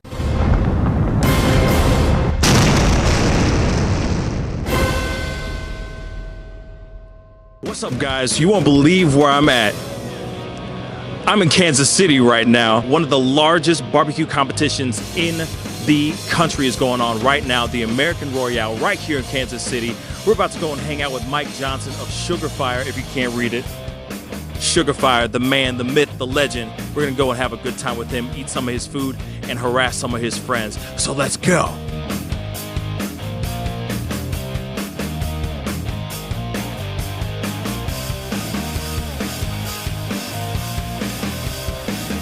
Mike Johnson, the man with two thumbs. We all got two thumbs. How you doing, man? I'm doing awesome, buddy. What do you think about this barbecue contest? This is ridiculous, bro. Wait till it gets crazy here. You say this? It hasn't even gotten crazy yet? No. How long did it take to prep all this stuff and all the stuff behind me? My lord. Really not a lot of prep. I use Prairie Fresh products, ribs and pork bellies, and they give them to us. And I marinate them in like a achiote, kind of a Mexican brine. And so that was it. I just had to marinate them last night, and then I smoked them this morning. Wow. I par smoke them, and then I crisp them all up on this contraption. You part smoking. Yeah. That makes like par cooking. Yeah. That makes no sense, but I understand. Yeah. I'm sure the barbecue heads out there might understand. Science tree. Science tree. Yeah, science tree. Science tree. I didn't make that up either. I like that though. I like that. Every time my family goes to St. Louis, we go to Sugar Fire because my kids really like the turkey and well, everything there is delicious, but they really like going. It's the best barbecue in St. Louis. So you like that Sugar Fire barbecue? Yeah. What's your favorite item? Turkey sandwich. Turkey sandwich. What's your favorite item out of Sugar Fire? The same. The same. I've never had the same. Is the same good? No, it's the one that you like. The turkey sandwich? Yes. Say turkey sandwich. Turkey sandwich. Turkey sandwich. Turkey sandwich. There we go. All right, y'all. I am here with Lee and Mike of Jim Questenberry Barbecue. The Irish know how to barbecue? It's a continuing contest. It still goes on today.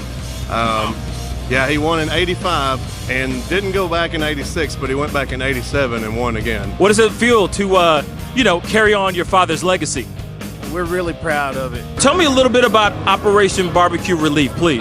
It's an organization that we've worked with for a few years, and what they do is they're based out of Kansas City, but they operate all over the country. When there's a disaster, like people just want to have like a hot meal and like when their home gets destroyed or whatever, they can count on Operation Barbecue Relief being there to help out and provide them with a hot meal. Anytime there's a big hurricane or earthquake or a big fire somewhere, and Stan Hayes runs it. He started it.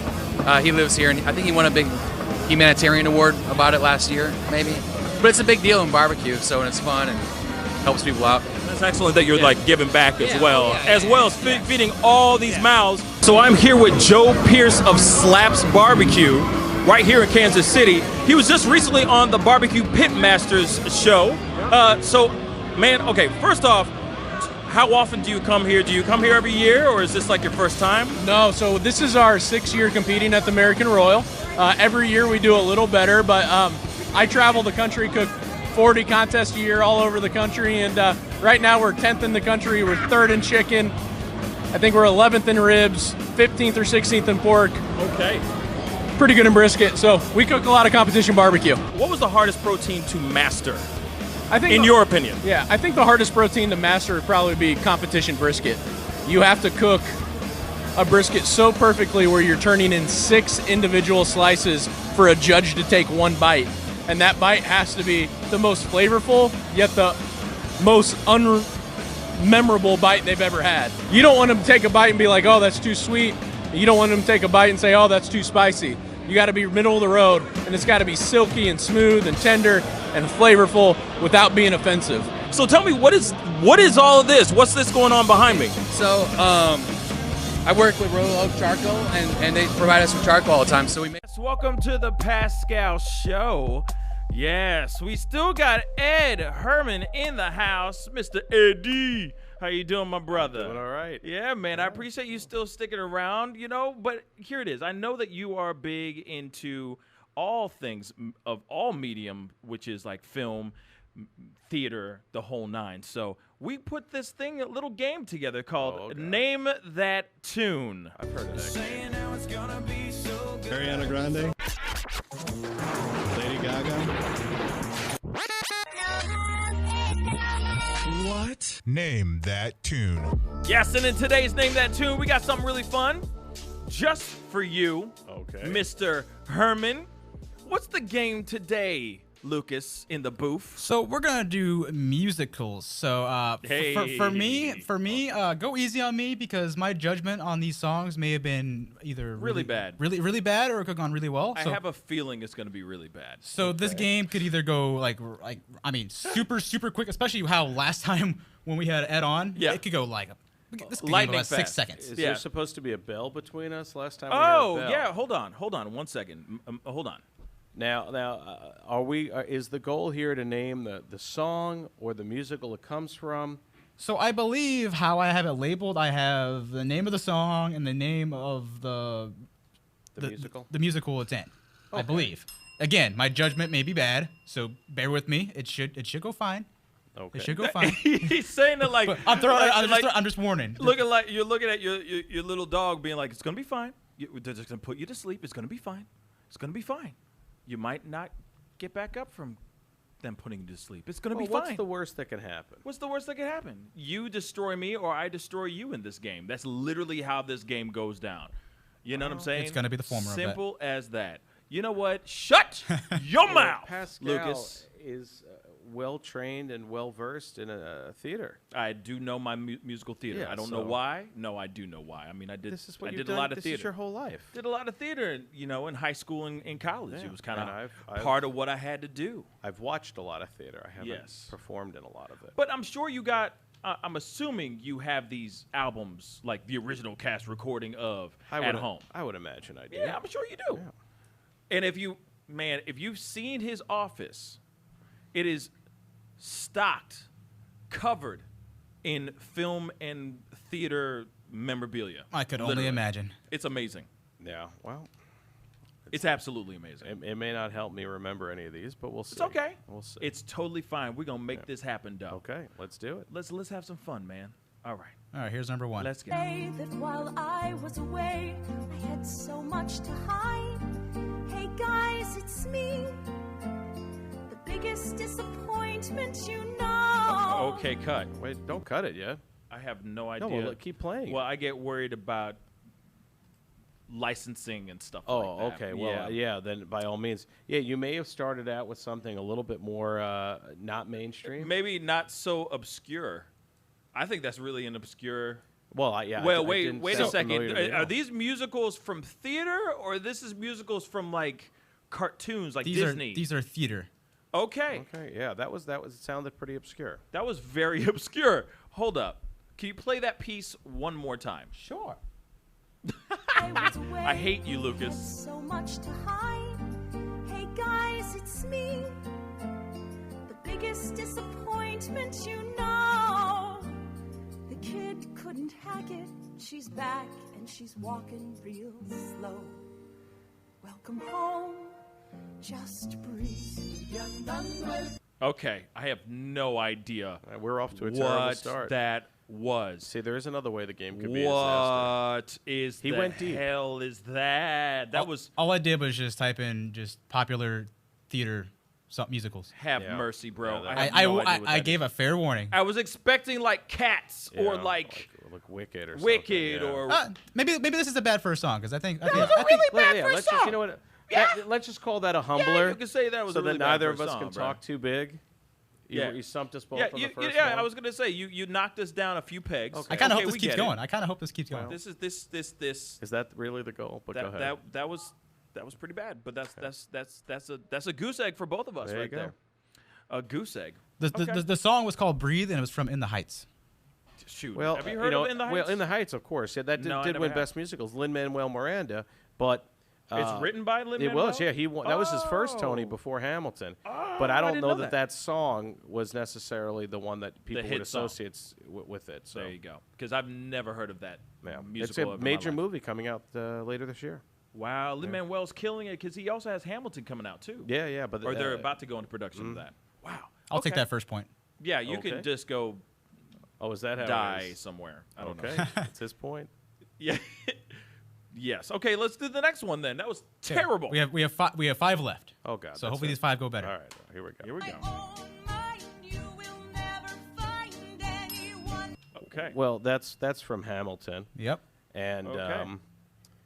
Well, it's from Hamilton. Yeah. And that song is Satisfied. That one is not Satisfied. Well, you took that off the remix. Did I? Yeah. Yeah. Remix. That's why it didn't sound familiar at first. It took a little bit of time. Oh no, Yeah, actually, so you know what? I'm gonna give you. No, I'm gonna give you that point regardless. That's from Satisfied. I don't know the name of this. It's called Satisfied. Yeah, that's the name of the song. What did you have? I have it listed as Congratulations. No, that's not from Hamilton. That's from the remix. Oh, Post Malone's Congratulations. No, just Oh, congratulations. congratulations. Okay, never mind. All right, so what is that? 1 point or 2 points? We'll just do one. 'Cause Okay. I mean, he had it down differently from the remix, but I mean that little part. Is from I'm gonna take his Satisfied. word over anything I have. So I've only. Wow, I don't. Okay. All right, let's do it. Let's get to it.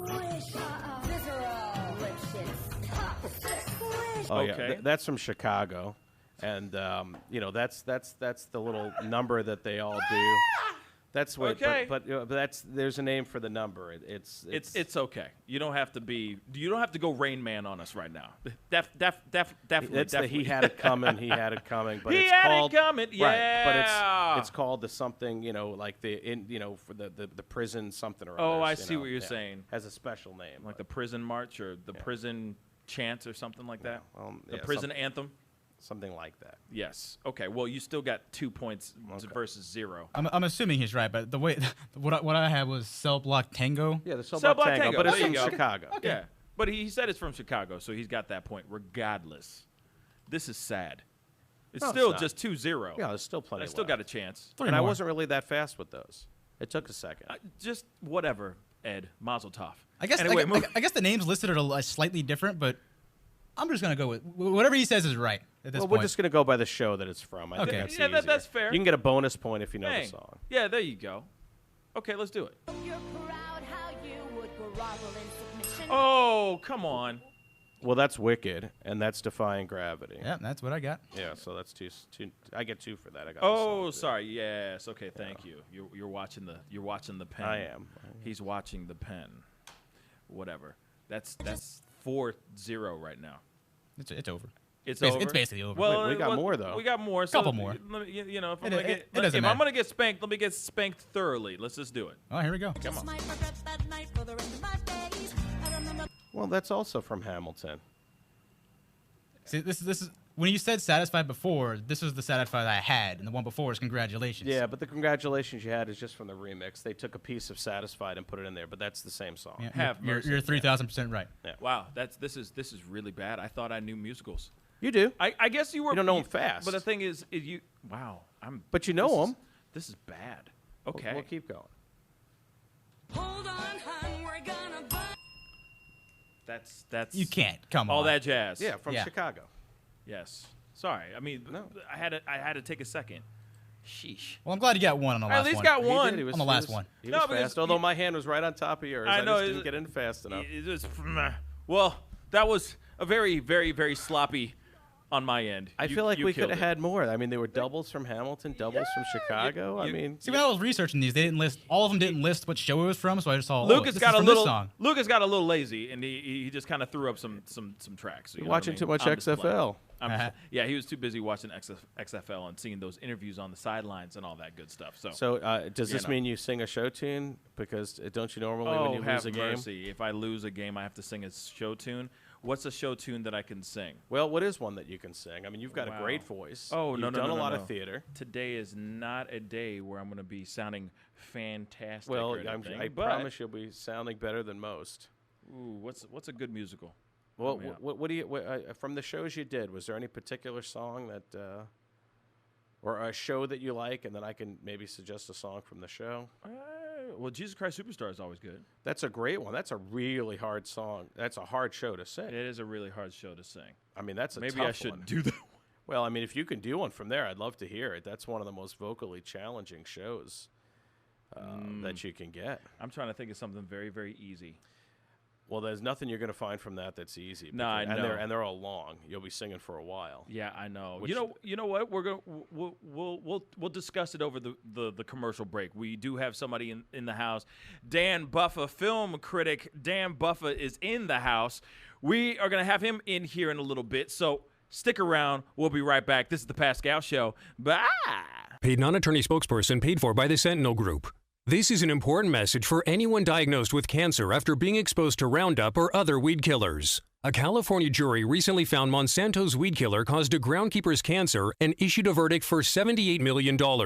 More evidence found that Monsanto, the manufacturer of Roundup, may have known that Roundup and other weed killers were likely linked to organ damage and cancer. This information was hidden from the public as proprietary trade secret since 1981, and Monsanto may have failed to adequately warn about the potential risk of cancer. If you or a loved one was diagnosed with cancer after being exposed to Roundup or other weed killers, you may be entitled to significant compensation. Call the Sentinel Group now. You'll pay nothing unless there's a recovery in your favor. Don't fight it alone. Call 1-800-684-1380. 1-800-684-1380. That's 1-800-684-1380. 1-800-684-1380. So, you've decided to go to college. That's cool. So, pop quiz. Which is a better way to earn your degree? Commute to college and fill your gas tank, get stuck in traffic, drive in bad weather, try to find a parking space, walk a half mile to class, or learn online at Independence University. In the park on a bench, on the beach on a towel, or on your couch with your kid. Your campus is wherever you want it to be. You don't go to college. College goes to you. That's independence. That's Independence University. You schedule classes around your schedule, and all your supplies, including a brand new laptop and tablet, are included with tuition. At Independence U, you'll learn from professional instructors with real work experience. You'll get personal support in school and lifetime placement assistance when you graduate. Get your degree, but keep your life. That's independence. That's Independence University. So if you're really smart, you'd call now. 1-800-940-0270. Independence U for an independent you. 1-800-940-0270. 1-800-940-0270. Adopt US Kids presents Multiple Choice Parenting. Your daughter just had her first breakup. Do you A, put yourself in her shoes? How could he do this to you? And for Sheila, she has split ends. B, console her. Oh, sweetie, this is going to happen a lot. 4, maybe 5 more times before you get married. C, take charge. Got to get this all straightened out. Give a little talking to, man to man, mano a mano. Hey, Steve! It's now a good time? No? Okay, no problem. Bye. Or D, help her find a new boyfriend. I know a great place to meet boys. The internet. Nice, single boys. Never mind. How about some ice cream? As a parent, there are no perfect answers. But you don't have to be perfect to be a perfect parent. Thousands of teens in foster care will love you just the same. For more information on how you can adopt, visit adoptuskids.org. A public service announcement from the U.S. Department of Health and Human Services, Adopt U.S. Kids, and the Ad Council. In Africa, 5-year-old Chiru has no choice. She and millions like her must walk miles every day for dirty water.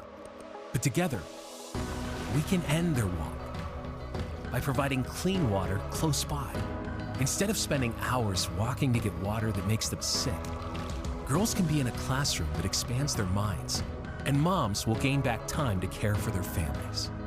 Sons and daughters can grow up strong, finally free of sicknesses caused by dirty water. At World Vision, care about clean water runs deep. Deep enough to reach 1 new person with clean water every 10 seconds. Because every child, every person, everywhere deserves clean water and the chance to rise to their full potential. It's true. When you just add water, you change a life. Learn more at worldvision.org. This is Real Talk from Real St. Louis, streaming live on RealTalkWGNU.com. Hey, welcome back to the Pascal Show. Thank you guys so much for tuning in. And of course, everyone who's watching on YouTube and Facebook, we really appreciate it. Linda, thank you, Linda, for sharing this feed. And of course, everybody else who is out there sharing the show, we really do appreciate it. All right, so I lost Name That Tune. And of course, every loser has to sing on this show, regardless if they have singing abilities or not. So I'm going to go sing a song. And, of course, it was a musical theater-themed game, so I have to sing a song from a musical. So we decided to do a song from Rent. Yes, I said it. It's from Rent, called One Song Glory. Here we go.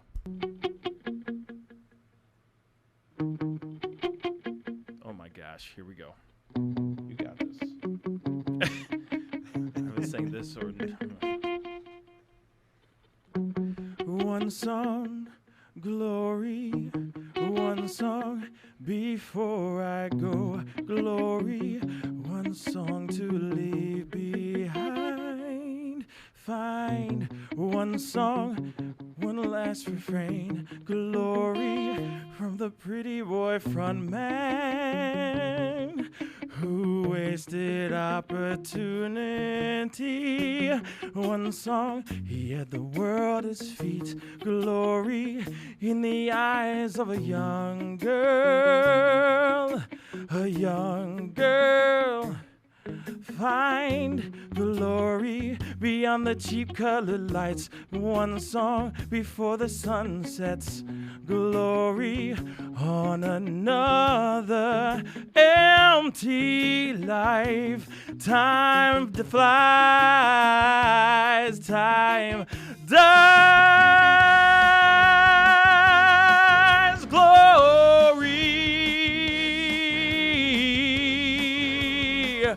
One blaze of glory, one blaze of glory,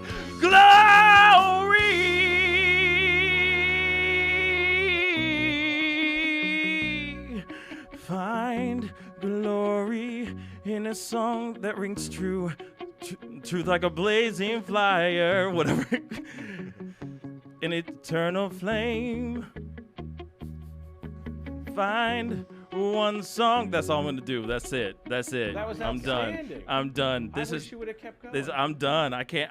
It was hard. I wasn't warmed up. On the This lyrics. is me I singing thought this like that was great. completely. You know, that's coming to the Fox in just a couple of weeks. I think maybe next weekend, if I'm not mistaken. Well. And if the guy gets sick between now and then, No, I just need to grow some I hair. think the show goes He's on. the pool You player that don't says he need can't play hair. pool, and then he gets up at the pool table and he clears everything Well, off the I mean, table. but people who know him know that the guy can sing. I he can appreciate sing. it. Early That was in the really morning. Well, thanks, man. Oh no, you know, Well, I come on, appreciate that's it. a hard Just take song. it. Just take I it. appreciate it. I appreciate it. That was just very.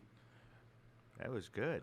It's like all right. I you was didn't, almost in tears. You're not ready to- I mean, you're right though. You know, no prep. No giddy prep. up, but that was pretty good. No prep, no giddy up. He's got a powerful. I do about 72 hours of prep, and I wouldn't sound even half that good. Shut your mouth. If you would. But anyway, that's what you do when you lose. Name that tune, which I hate losing. Thank God I didn't lose. Well, you know what? But You anyway. lost and we won. How about that? Oh, shut your mouth. But anyway, we do have somebody very special in the house. We got film critic Dan Buffa in the house. How you doing, Hello, my brother? man. Thanks. How What's you doing? up? What's Not up? much, man. I haven't been in this room in a while. This is good. Yeah. And I see we have a beam of light. I know. I'm gonna jump into that thing It's when a I get off the circle of air. life. You know what I mean? A It circle is. of light. I'm sorry. It Circle is. of light. You know what I mean? There it is. Anyway, so tell me, man. Like, first off, thank you for coming through. I know that Yeah. you've been really busy with a whole bunch of stuff. I'm too busy. Yeah. Oh darn. Oh, I'm too busy. I know. I'm so busy. Really, man. it's just that whole. Tell me how busy It's you that are. whole adulting thing. You know, you have a kid. My wife Yeah. keeps bringing pets into the house, so I have to clean up. I'm basically cleaning up pet poop about daily. It's a part-time job. What? Pet yes. poop? Yeah, because she brought in a Chihuahua. Oh, dear God. Yeah. So At least it's and small. you could put Yes. pads all over the floor. Yes, it is small, but you know, when you in the middle of the night when you go to the bathroom and you don't check the floor, that's what I'm dealing with right now. But that's like little Tootsie Poop. It is. It Okay. looks like little unwrapped Tootsie Rolls. It does look like Tootsie Rolls. Okay. But it doesn't smell like Tootsie Rolls, though. No, it does not. So I got two little ones. I got two little dogs, man. I'm Okay. telling you, and it's terrible. It's just, I It's mean, terrible. They say It's like two children. The people that say, yeah, that it's like having kids. I think with certain dogs, it is like having kids. Yeah.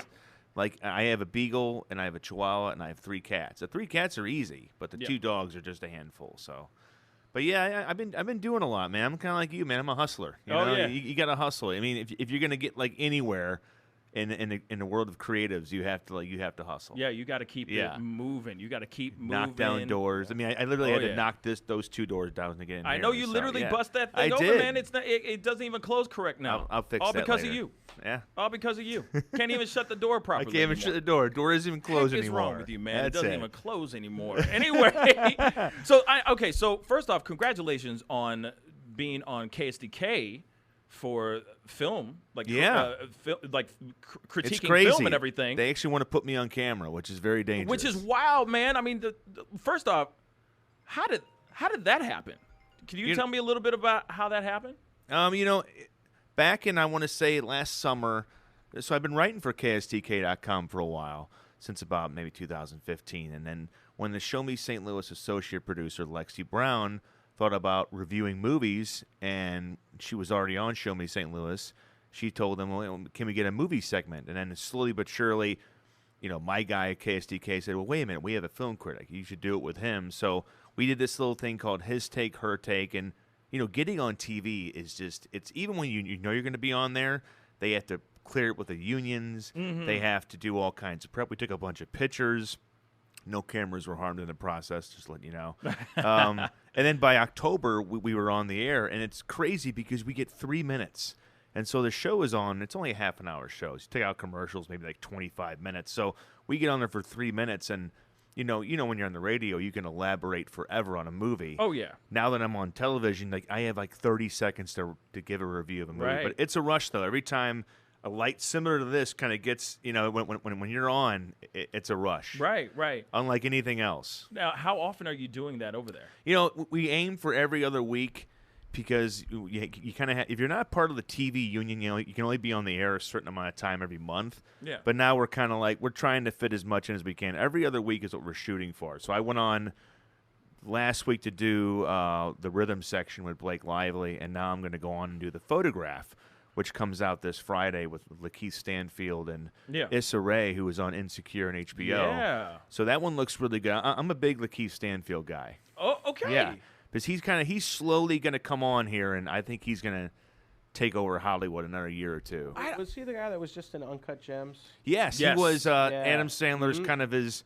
Yeah, I've seen him in a few, and he was in Knives Out this He year. was. He was in Knives Out? He was kind of like the very, straightforward cop. Yeah, Right. no, I agree with you. I think he's going to be a big star. Yeah, and then he was also in Sorry to Bother You. Yeah. Yeah. And Get Out. Yeah, and Get Get Out. Out. Yeah, no, he's putting so a resume he's slowly together. coming on. Yeah, I'm curious to see what he does. I'm curious to see how he expands, like what kind of actor he's going to be. I don't see him being the actor that's going to be in the next Voltron or some shit. No, he something seems that. like the You know kind what of I mean? guy that he's going to make every role he's in. Even in Knives Out, he was a character that, who he was. Right. I think he's going to do it with every movie he's in. He's going to find a way to stand out. So when you leave the theater and go, the 5 people in front of him were great, but he was really good. Yeah. And you did that in Uncut Gems, which For Adam sure. Sandler just blew everybody away. But in his scenes where he played the assistant of Adam Sandler's character, kind of like this guy who really doesn't want to be his assistant anymore, and he's the guy that brings in Kevin Garnett to the shop to deal, which kicks off the whole movie. He really kind of stole all the scenes he was in. For sure. He does. He's and now a very he's in good this, one. and now he's in this romantic kind of drama. So Drama, yeah. So now he's in a new area, new genre. Well, the thing is like he's trying. I feel like they're trying to create another Love Jones, type of movie. Yeah. You know what I'm saying? Or like Yeah. a love, not a Love in Basketball, but definitely a Kinda Love like Jones that, type of movie. So I'm interested to see how good it's going to be. And Issa Rae is starting to blow up. So she's got this movie. She's got another movie with. I feel bad about the guy, the Indian actor. I forgot his name. I feel like a jerk now. Camille Nanjiani. Nanjiani. Yeah, Thank Nanjiani. you. Yeah. So Now she the has buff Camille Nanjiani. Yeah, now he's looking great. I think now he's from Pakistan. I don't think he's. Oh, Indian. I'm sorry. Yeah, I'm just for No. Thank you. No, for that. he is, and that was using that really good comedy, The Big Sick. Yeah. Because when he was trying to be married to an American woman that his family wanted him to marry. They were bringing him in wives, so that was kind of a funny thing. Yeah, but don't worry, because he would probably make fun of it too. You know, he'd go, "Oh yeah, whatever." You know? Everyone thinks I'm one thing, but I'm really not. You know what I mean? But she's got that other movie with him as well. Yeah, she's coming on. Looks really great. Yeah, she's starting to kind of blow up. And that HBO show, she kind of makes that funny. You know, it's not easy to stay on HBO for a couple seasons. You know, because they just want to shuffle you in, shuffle you out. But she makes that show funny. Yeah, well, she's keeping it relevant too, which I do really appreciate it. But okay, so, you know what? I got a chance to see a movie. Is this a rare event? No, this is no, it's not. It's a rare. This is what I do every show, almost every other show. That's good. Where I actually critique a movie. So it is time for what the hell did I just watch? So hide your kids, hide your wife, and hide your husband because they raping everybody out here. What the hell? It's going to be a no for me, dog. Hey, what the hell did I just watch? Yes. And the movie I just recently saw is called Birds of Prey. Oh. Yes. Hold up. Hold your thoughts on it because I got some thoughts on this movie. All right. It's directed by Kathy Yan. It stars Margot Robbie, Rosie Perez, Mary Elizabeth Winstead, and a whole gang of other people. Now, the synopsis on IMDb reads as such. After splitting with the Joker, Harley Quinn joins superheroes Black Canary, Huntress, and Renee Montoya to save a young girl from an evil crime lord. Okay, of course, I forgot to say that Ewan McGregor is in this movie as well. He plays the Black Mask. Now, this movie, I'm going to say, I'll say this. If you're looking for a movie that is just going to be entertaining and something to watch, I would definitely go and check this movie out. Now, I'll say this too, though. I was not a fan of this movie whatsoever. One of the reasons was because there was no energy in this movie. I felt like it lacked a lot of energy. The fight sequences were cool, but it seemed like they were a little bit too long, in my personal opinion. They could have wrapped things up a little bit sooner, a little bit faster. Also, the premise, the plot of the movie seemed a little lackluster, in my personal opinion. I can't really say a whole lot of stuff, but man, this woman can drink some laxatives. I'll just say that. Next thing this little kid, dang. But one thing that I really loved is some of the performances. I thought Ewan McGregor was really, really fantastic. I think he did a really great job with the material that he had. He had you could tell he had a really good time playing this character, all right? Now, Margot Robbie, of course, really was the standout person in Suicide Squad in regards to her portrayal as Harley Quinn. She does it again, reprising this role inside of this movie. I thought she was really great as well, all right? But there was a few things in regards to the plot and the movie that just seemed a little shaky. One of them was definitely the plot. There was a lot of things that were just kind of missed. I just feel like there was a lot of scenes that were taken out and just left on the cutting room floor. There were moments where I was like, is this supposed to be funny or is this not supposed to be funny? There was just things where the tone was just very off and very strange. So when it comes to how many stars I give it, I'll say this. Definitely fun to watch during this season, during this time of season, because usually the really crappy movies come out around this time of year. This one definitely is outside of the crappy realm, because there's some movies out there, cats, that you go, what is that? Why? Why did that happen? This was definitely better than Suicide Squad, but I don't think that it was that far away from Suicide Squad. All right, so I give it a 2 3/4 stars. Unfortunately, I feel that it could have been a lot more. I think what Margot Robbie did as far as producing this movie, I think she did a really great job, but there is certain things in the movie that just lacked energy. It just seemed like it just lacked a lot of energy, and it lacked focus, I feel. That's what I think on it. But I want to know from my people in the room today. I know that Ed hasn't seen the movie yet, but I know you've seen the movie, Yes. Dan, and I would love to hear what you think on it. Like, a real honest, candid opinion about it. It surprised me. I actually really liked it, and I had problems with Suicide Squad. I thought that they watered down David Ayer's movie. I really want to know what that film looks like before he sent it off to Warner Brothers. But I like this one a lot. I thought the cast was great. Two people that really stood out to me outside of Margot Robbie and, of course, Ewan McGregor. But you're right. This is having a lot of fun playing a bad guy. Playing Roman Sionis. I'm going to change my name of that. But that's always Ewan McGregor. It is. He's always having a great time. It's better than when he was half asleep in Dr. Sleep. That movie was just rough. I heard that was trash. But in this one, I really like Rosie Perez. She hasn't been around for a while. She plays this There's a name detective from the past. Yeah, she plays this detective. It's just really good casting. She plays this detective. Very loud, abrasive voice. She doesn't use it a lot in this movie. It's very it's very downplayed. And also, and she looked great too. Chris Messina playing McGregor's assistant, Victor. Yes. His hair. This guy usually has like this dark. He looks like a Gap model. Right. But in this one, he's got bleach blonde hair. It's very short. Scars all over his face. He looks really disheveled. He cuts people's faces off. That's like one of the big things in the movie. But I like the directing by Kathy Yan was great. Christina Hodson wrote it. She wrote that very underrated film Bumblebee last year. The film that righted the ship for the Transformers movies. But I actually got a real big kick out of this movie. The action was well done. It came off to me like they really brought Harley Quinn's story from the comics to the big screen. It was very colorful. I like that. I like the when it's not. It was also kind of light. Not every DC movie has to be so heavy and dreary, where you have Batman and Superman going Martha at each other. So it's not hockey pads. My gosh, I'm wearing these big old football pads, and my name's Ben Affleck. Right.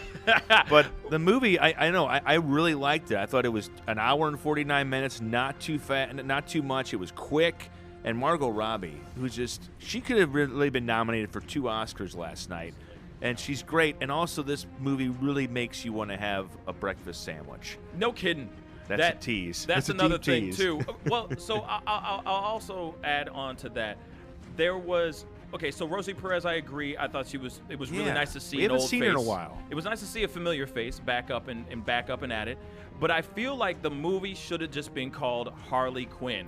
Yeah. Because the Birds of Prey doesn't really happen until the very, very end of it all. So you see all of this stuff, and then Birds of Prey stuff happens. I do think they're trying to build up to that. I think that's more like this is going to be the first film in a few, if it makes money.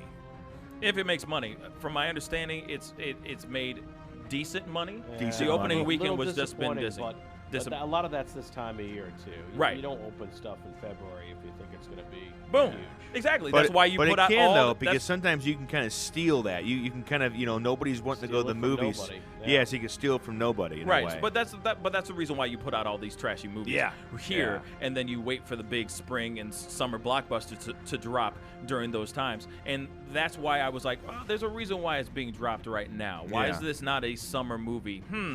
Think about it. You see what I'm saying? But that was one thing.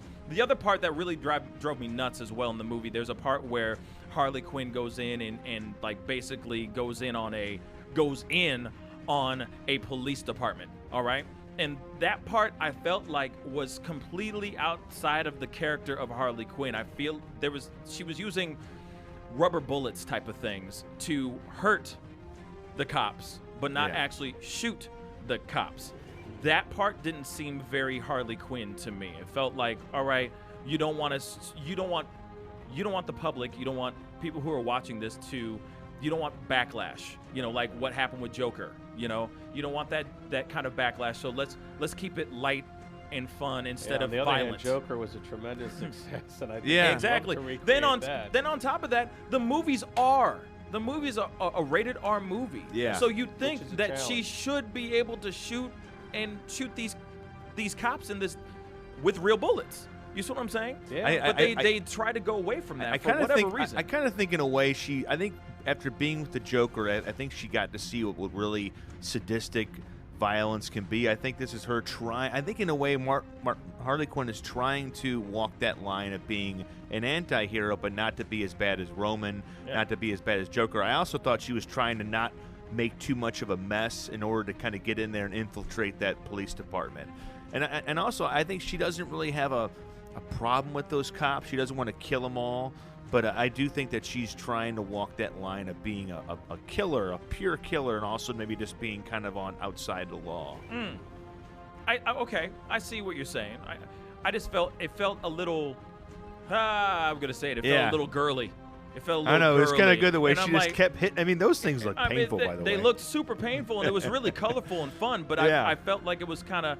I'm like, she's supposed to be like a badass. Sure, like, you know, if you think let about her. the first Terminator, he went into the police station, real bullets, and he killed everybody. Yeah, he did. And everybody loved it. Yeah, that's right. And it made millions. Maybe. You know Oh what I man, mean? good old We might be in a 1984. different- Yeah. we might Back be in a when different nobody was world now. afraid. Yeah, totally different world. But the other thing, the other problem I noticed is that there was not one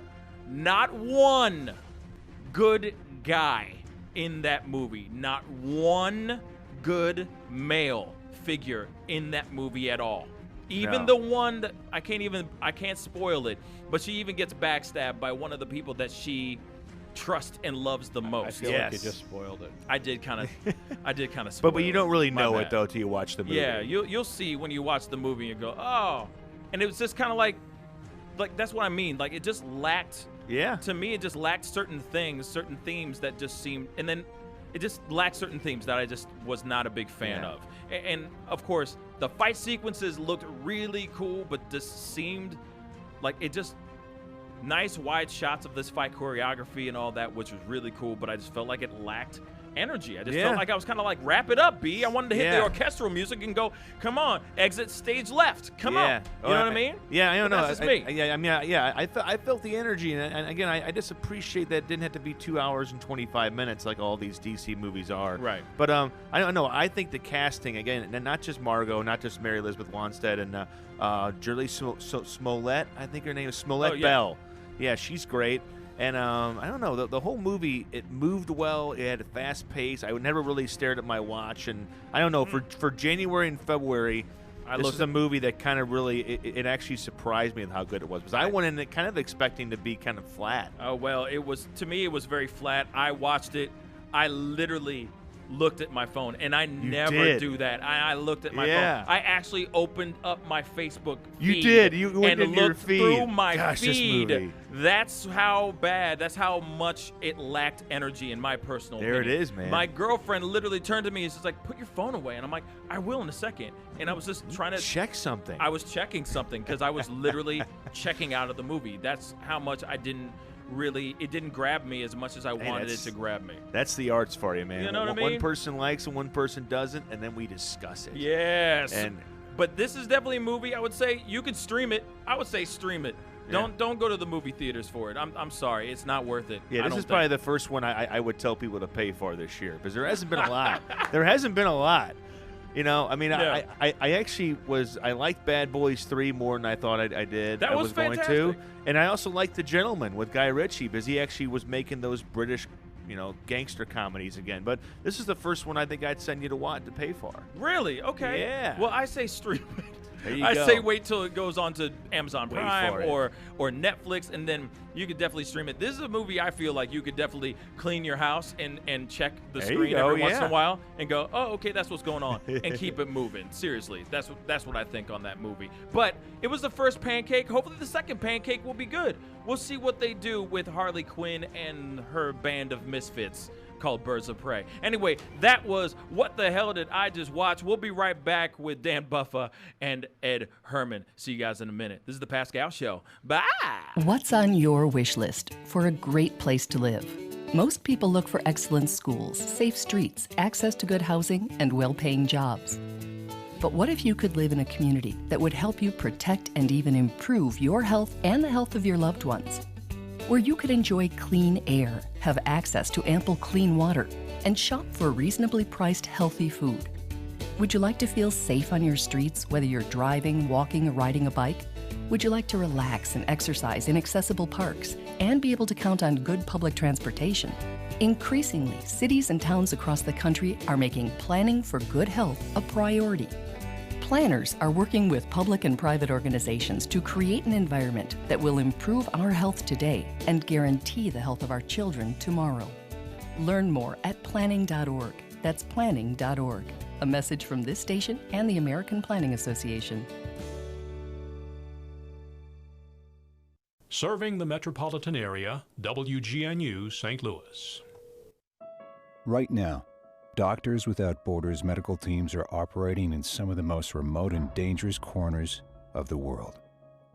When front yards become front lines, when disaster erupts, when disease rages, when communities collapse under crisis, at the crossroads of conflict and epidemic, where there are no hospitals, that's where we operate. We go where conditions are the worst because that's where we're needed most. In nearly 70 countries, we're saving lives threatened by violence, disease, malnutrition, and catastrophic events. Donors are vital to our mission. Your response is critical to our response in places where few others will go. That's where we operate. Learn more at doctorswithoutborders.org. It only takes a minute to find out if you may have prediabetes, and you can do it at doihaveprediabetes.org. But you're probably not going to. Nope. I'm sure you've got a perfectly good excuse. Kids, work. I get it. You're busy. So what better time than now? Let's begin. Raise one finger if you're a man. Ladies, none yet. Oh, count in your head if you're driving. Now, 3 more fingers for everyone over 60, 2 over 50, 1 over 40, 1 more if you're not physically active, another finger if anyone in your family has type 2 diabetes, another if you've got high blood pressure. If you're overweight, raise another finger, 2 if you're very overweight, and 3 if you're really overweight. You've just taken the world's first audio prediabetes test. And if you're holding up 5 or more fingers, visit doihaveprediabetes.org or talk to your doctor. There's no excuse because prediabetes can be reversed. Brought to you by the Ad Council and its pre-diabetes awareness partners. Sergeant Jabari Wright. In the Army, I was trained as a combat lifesaver. In 2012, had an accident and became paralyzed. I was used to working in healthcare, and how am I supposed to help people? And I'm in a wheelchair now. It really severely impacted my confidence. Jim Arndt, PAVE Program, Paralyzed Veterans of America. PAVE helps veterans rebuild lives with valuable careers. We assess the skills, build the resumes, and help with the interviewing skills to be able to find a career that our veterans are looking for. PVA took what I was doing in the military and helped me translate that to meaningful employment in the civilian sector. Hooking up with them helped to empower me. PAVE really concentrates on the one-on-one relationships. Unlike other programs that measure success by placements alone, PAVE places greater emphasis on quality jobs and continued support, our Partner for Life guarantee. To learn more, visit pva.org. A public service message from Paralyzed Veterans of America. Hey, we're keeping it real all day on 920 AM and 106.9 FM. This is Real Talk, WGNU. Yes, welcome back to the Pascal Show. Thank you guys so much for tuning in on our Facebook and our YouTube. If you didn't know, we are simul broadcasting simultaneously. What is that? Simul broadcasting? I don't even know what I was just saying. But anyway, it's a word now. It is. Put that in your vernacular. That's right. And tell them Write that Pascal down. made it for ya. Tell them Pascal sent ya. Anyway, we are broadcasting simultaneously on Facebook and on YouTube at the same damn time.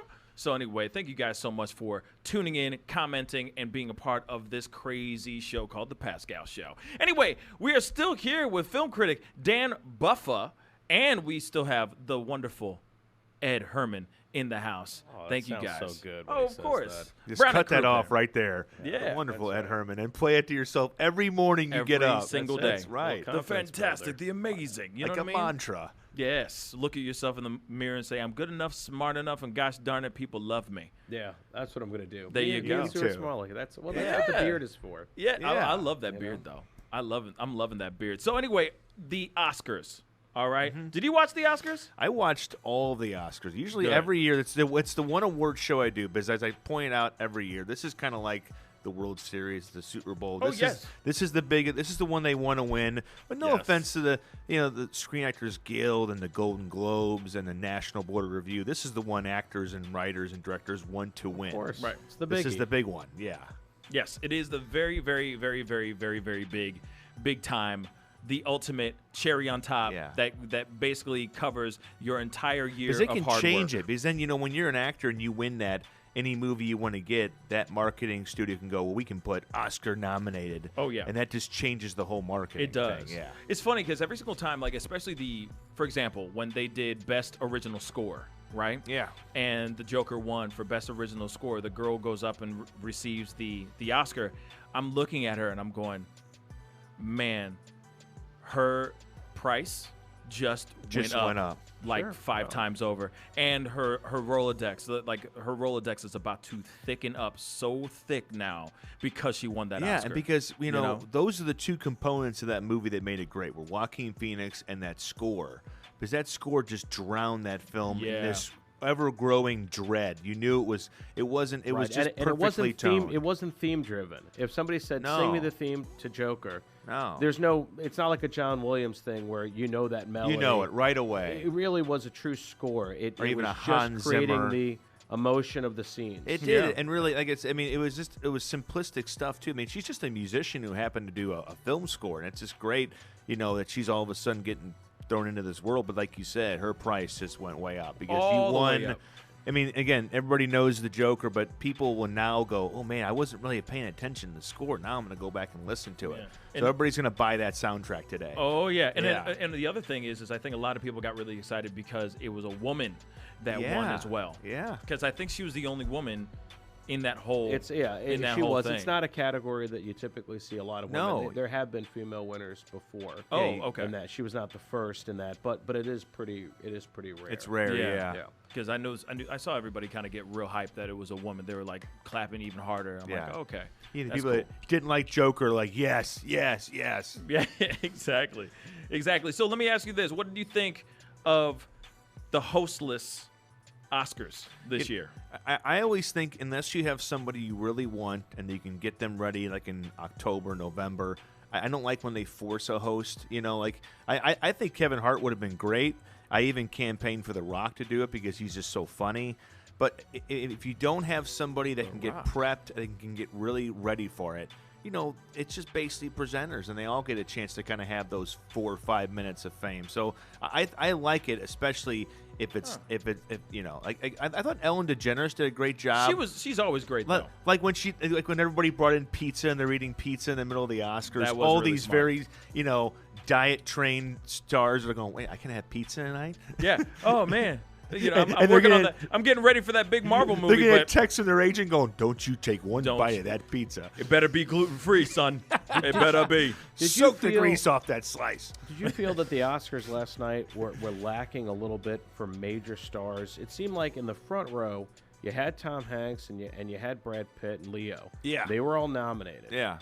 But you didn't really have, De Niro was there Yeah. and Pacino, so you had a little Hollywood royalty. But beyond that, it didn't seem like it was really deep with all of the stars. It was that pretty good. usually come out. You had Leo on one end, you had Bradley Cooper on the other, and Bradley was there as a producer for Joker, who supposedly he played a big part in getting that movie made. Well, it Crazy, makes sense. right? He's been nominated for Best Producer 2 other times. Yeah. So he's got really more producing experience than Todd Phillips. It does, and really Todd Phillips was the one that really helped him get his career going with The Hangover, because he was the real big takeaway from the Hangover movies. Yeah. Well, he was as far as the leading man, but Zach Galifianakis was kind of a breakout there too. But that's 8 nominations now for Bradley Cooper. Yeah. Total. Yeah.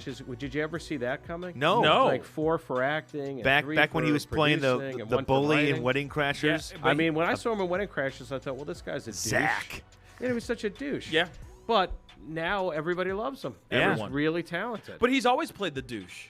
He's always played the jerk. There's other movies that he's played. And also he was the best friend. Which is amazing. He was Jim Carrey's best friend in Yes Man. He was McConaughey's best friend in Failure to Launch. Yes, it took him a while to sort of become his own guy. But let me tell you, he's good. It did. I mean, how many can play a guy with bipolar disorder and silver linings? Yeah. He could play. I loved him in American Hustle in a supporting role there. And with also the American Sniper. Permed hair. Playing Chris Kyle. And Star is Born. He was wonderful. Hey, and then do the voice of the raccoon. Yeah.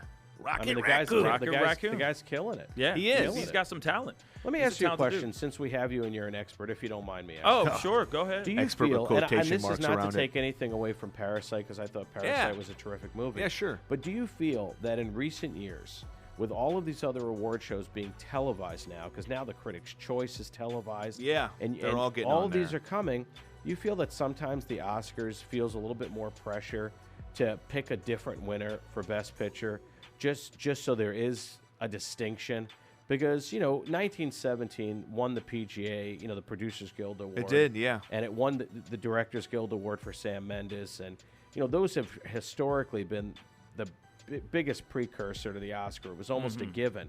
Do you think that there's a little push there to just be different than the other awards? I think with Parasite, this was a movie that everybody, That's a good question. Everybody in the industry loved that movie, and I think that it was stealing some awards. It was stealing some of the Best Picture awards. It was either 1917 or Parasite, with Once Upon a Time in Hollywood kind of getting in there a little bit. I think with this movie, it just grew steam and power as the year went on. Do I think they feel pressure? I think they feel pressure just to be more, gender neutral, gender equality as far as getting all the female.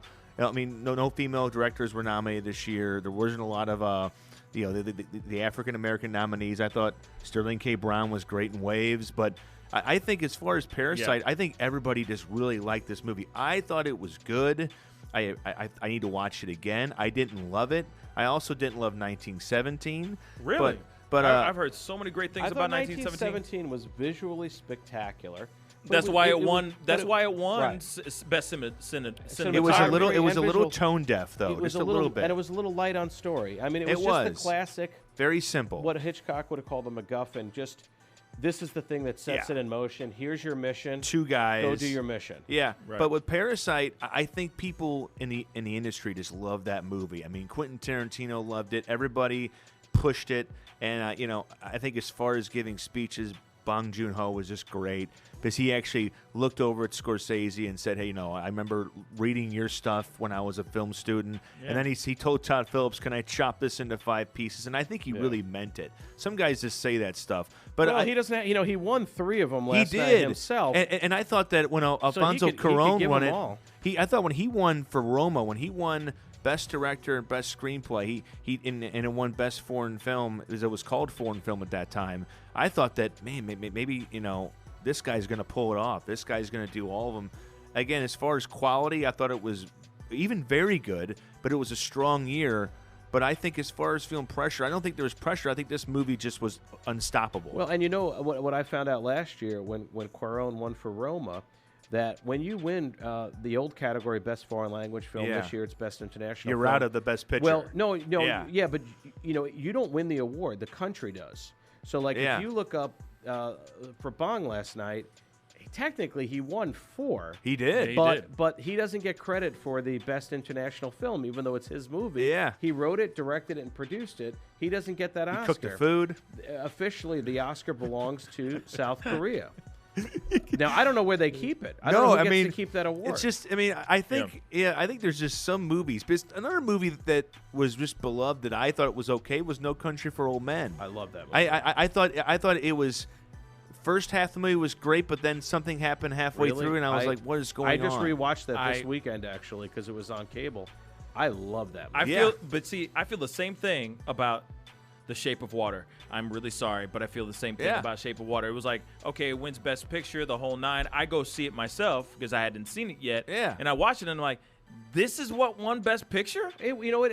Really? You know what it is? Here's what it is. You know how they judge diving, like at the Olympics? Sure. Yeah. It's execution, but it's also degree of difficulty.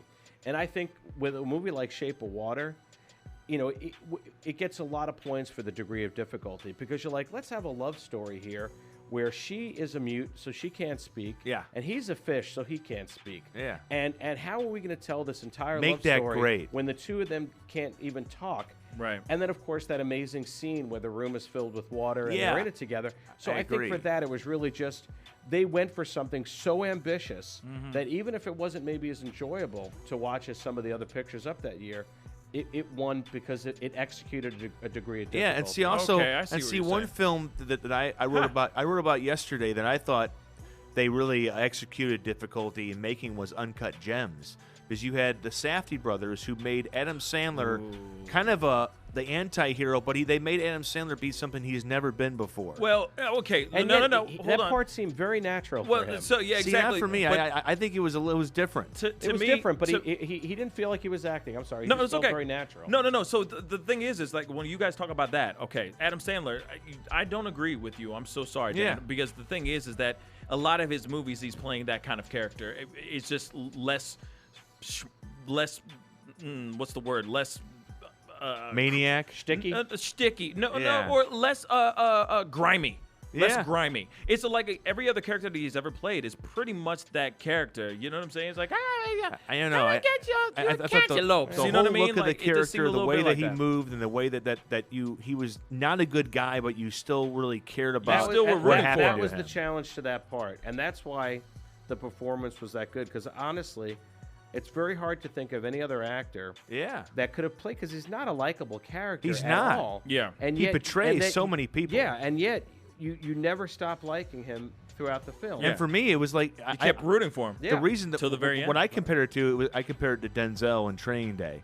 This is a guy that's doing so many bad things. You know, he leaves Ethan Hawke's character with that Mexican cartel crew. Yeah. He knows he's going to die, and he just saves himself. But he's so charismatic. You could not keep your eyes off of him. You could in that. not. He was Up he had until the a very end. Unbelievable Yeah, performance in that. But that's a film, Uncut Gems, that I thought could have been put in there. They could have won something, or they could have at Safdie least brothers been. did a good they job. could I have at enjoyed least it, but been. They could have at least been nominated for something, at least for like The sound screenplay. editing. The screenplay No, was- even just editing, sound editing, the whole night. I mean, there's so much chaos going on throughout that whole thing. So I much wonder. chaos, though. I wonder how they cut I everything called together. that movie a cinematic Red Bull, because when you sat Yeah. down from the minute it started to the minute it ended, you're like, okay, I need like a shower, a cigarette, and a bowl of pancakes. Yeah, no. Just to calm down. A bowl of pancakes. Yeah, chop that stuff up Yeah, and throw throw it it in a in bowl. Yeah. It's like, what's wrong?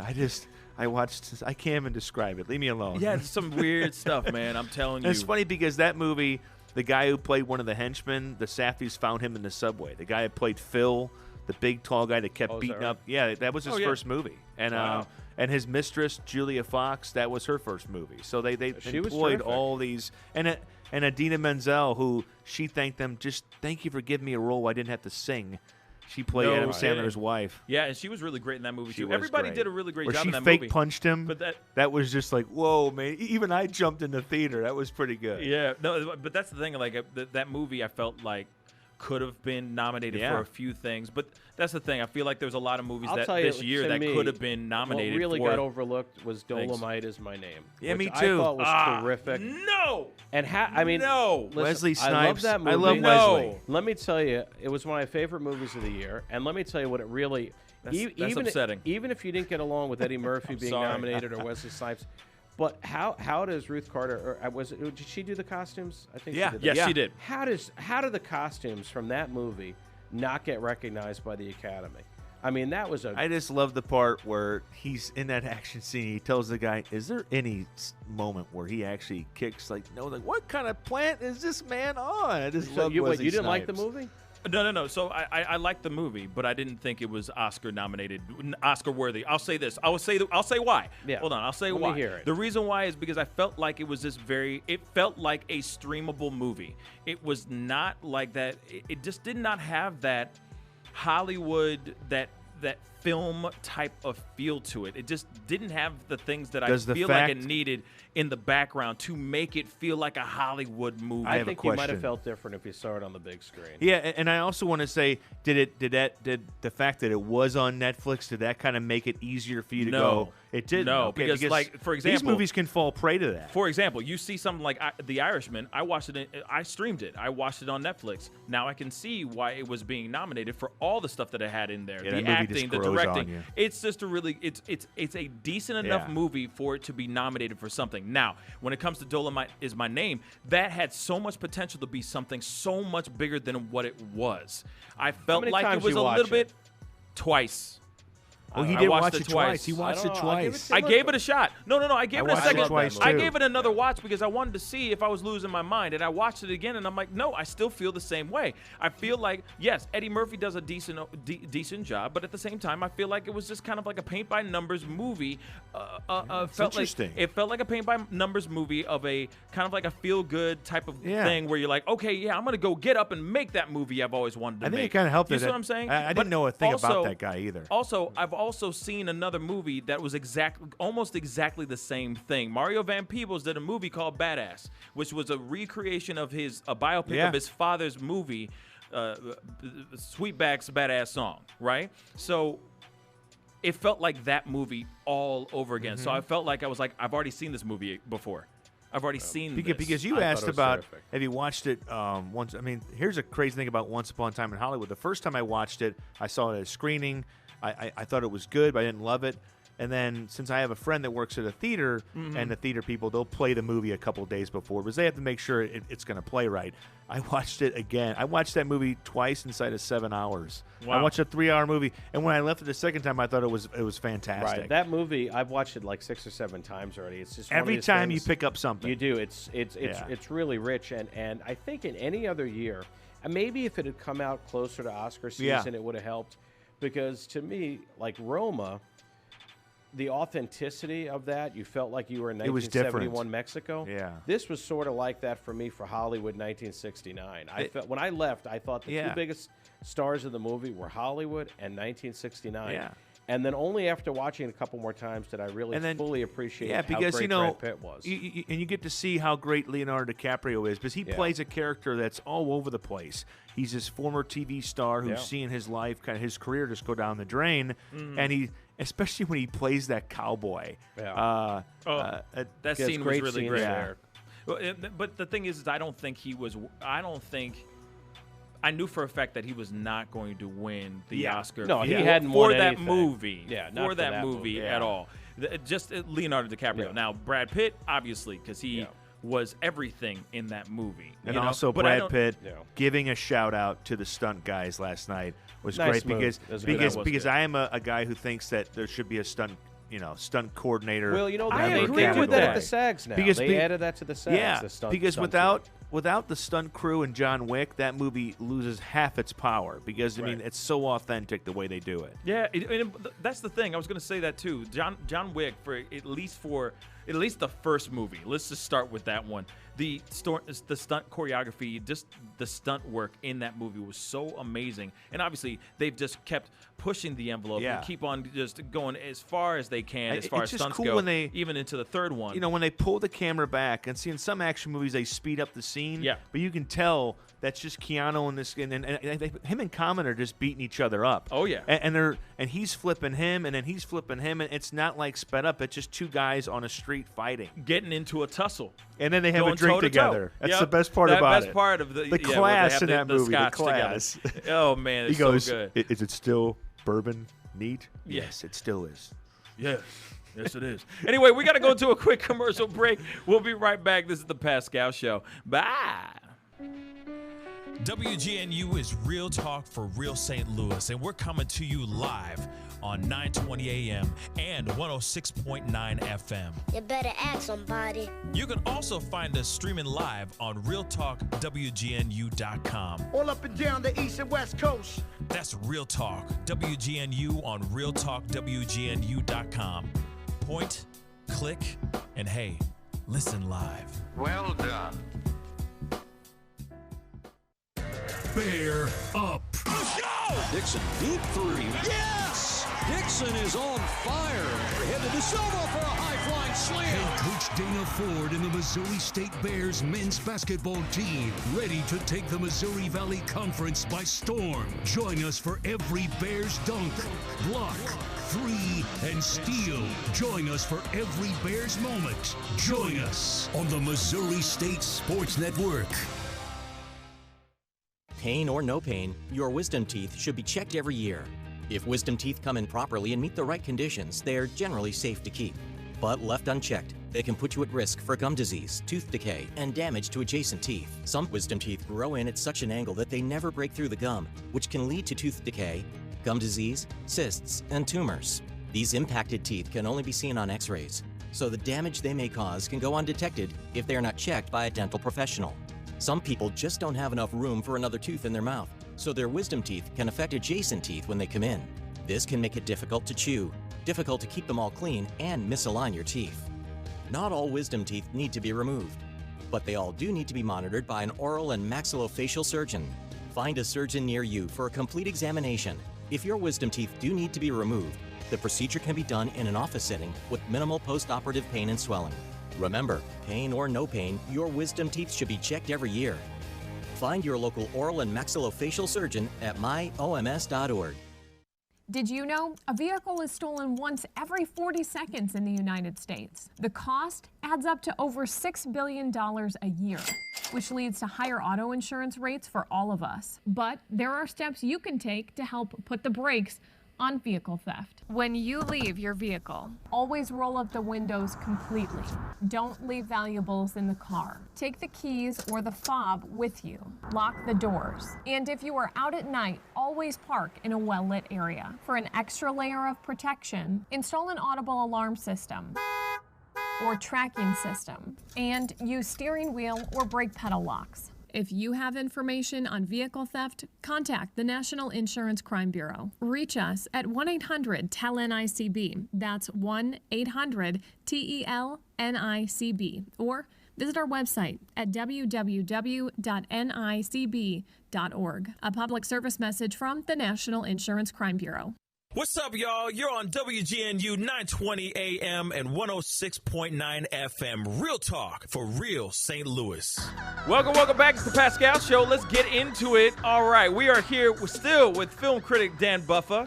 You know, our brother Ed Herman had to go off. You know, he had to go save some people, save the world, get people into some cereal and ice creams and all that stuff. Be sure to check out Ed Versus because it's a fantastic Facebook and YouTube channel. It's really great stuff. He's really, really funny, and he comes up with some really great concoctions.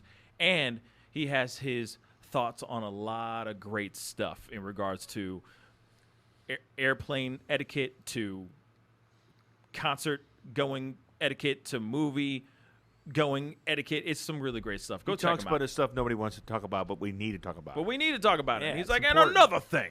Yeah. And another thing. And hold on, and another thing. Anyway, we were just talking about everything, all Oscars, all Oscar talk right now, because that's what happened last night. Some really great things happened, but there were some things that I was kind of like, but why though? So this is the conversation that we're having. Laura Dern won Best Supporting Actress, and I got to ask, why though? But why though? You know, I don't get it. You know, I watched that movie. So many other actresses in there that were so good, and she got the Oscar. I thought it's just the way that she really convinced me that she was that lawyer. I mean, from the very first scene when she's meeting with Scarlett Johansson's character and she's giving her, like, you know, these little cookies and she's telling her to sit down and then she's saying, well, we have to take everything. And then in the debate scene where they're sitting down at the table with Adam Driver and Alan Alda, who's just overmatched in that movie, his character, I just thought, man, I don't want to face this girl down if something goes wrong in my marriage because she's just going to take she convinced me she was that character. And I think what good old Ed said during the break, I do think that the voters were kind of like, well, we're not going to give Noah for writing or directing. We're not going to give Adam Driver for acting or Scarlett. So let's push all of our weight towards Laura Dern.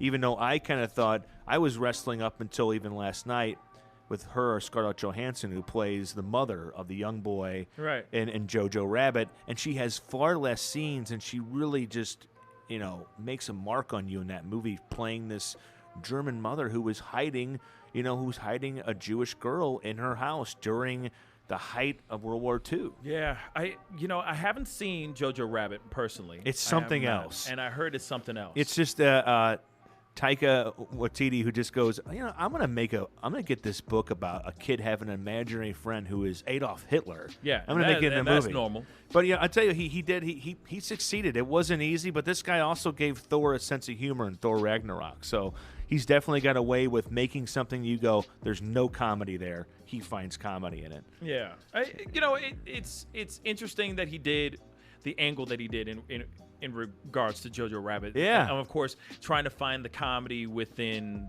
the Holocaust. I mean, really, one of the worst guys ever. One of the worst guys but ever. He finds a way to go, I'm going to make this guy the internal voice of a young German kid. Right. I'm going to make it work, too. And, of course, when he plays the guy, he plays the guy, yeah. Then he can control it a little bit. Yeah, he can actually, he can control the angle and the message that he's trying to Nobody's get gonna mess it in up. this particular movie. But, but that's the thing. Laura Dern, I thought she was really good in the movie. Yeah. But at the same time, you look at somebody like Adam Driver. Adam Driver was also another actor that just came in and slayed that Marriage Story movie as well. We were just talking about that before we came back from our commercial break. But the thing is, he had a really great year. But the thing is, and he really gets to show off his acting chops in that movie. Like when he sings in that one scene? Yeah, being alive. Yeah, but there was. I want to see you and Adam Driver have a sing-off. Oh, I want to see it. That's it. See, if I did that, he'd Lucas walk off. behind the board. Get him on the phone. He has Adam Driver's number. He's got Adam Driver's number. But the thing is, the only difference is that Adam Driver would stand up and walk away if I try to make him sing a song. That's where we locked that door. You're going nowhere. You already broke it, though. Or we put Laura Dern in front of it. Exactly. Because in that movie, he was terrified of Laura Dern's character. But from my understanding, that's why I was kind of wondering why she got the Oscar for her portrayal, because I feel like, and then that's the other thing. You had Scar Joe, nominated for 2 Academy Awards, and she didn't get nothing. No, she got nothing. And really, I was wrestling between her and Renee Zellweger, who I thought was good as she made Judy what it was. But even I was going to give Scarlett for Marriage Story because she had the less flashy role in Marriage Story. Adam Driver kind of had the juice in that script. He was playing a guy who really was just so dedicated to himself that he kind of didn't really acknowledge his wife enough, and it was slowly coming apart. But I thought ScarJo was so good in that scene where she's detailing what went wrong to Laura Dern, and she's moving around the room. Right. She's getting like a Kleenex. She's eating cookies, and it's just like that's just acting right there. That's when you take a scene and you go, okay, I'm going to take it off the page, and I'm going to make it what he wants it to be in this scene. It was very Woody Allen-esque in a way. But the thing is that I was a little bit surprised that Renee Zellweger won. But we did have a conversation on the show last Thursday where we had a conversation in regards to who did I think was going to win, or who would be kind of neck and neck. And so I said 2 different people. I said Renee Zellweger, because for all best actress, all right? Yeah. All leading role for actress, right? So it was Charlize Theron and Renee Zellweger. It was between those two, and I said there was 2 different reasons. This is how you do it in this world. It's all about externals. And so when it comes to actors, there's externals that actors have. So externals are basically like, for example, they both actresses had externals. They were just 2 completely different things. Now, for example, Charlize had actual physical externals going on. She had makeup, nose, chin, all that stuff. She looked exactly like her. And also, she had another external. She had to have her voice. She had to have her accent. She had to have her vernacular, the way she speaks, her timbre, the whole thing. Her diction, the whole 9. She had it down pat. She slayed, I felt. I forgot that it was Charlize. Me too. I thought it literally was Megyn Kelly. Then you look at Renee Zellweger. Her externals are this. She had to basically embody Judy Garland. She had to sing like her, or at least perform like her. I don't know if she actually sang the music. She did sing. Yeah. Oh, wow. So she even sang the pieces. So she performed like her, sang like her, danced like her, looked like her, the whole 9. So I said, okay, you got 2 performances that are pretty solid. Arguably solid performances. So you got these 2 people doing their thing with these externals. Yeah. Nowadays, at least in Hollywood, you either have to, like, the reason why Charlize Theron won for Monster was because she put on a whole bunch of weight. She got herself really nothing like Charlize She looked Theron. nothing like herself. Nothing. So she fully embodied the real life character, the real life person that she was embodying. That's why she won the Oscar. Same thing with Judy Garland and Renee Zellweger. She embodied that person. Now, she didn't put on a whole bunch of weight or anything crazy like that. But she was decaying, She played that part so well.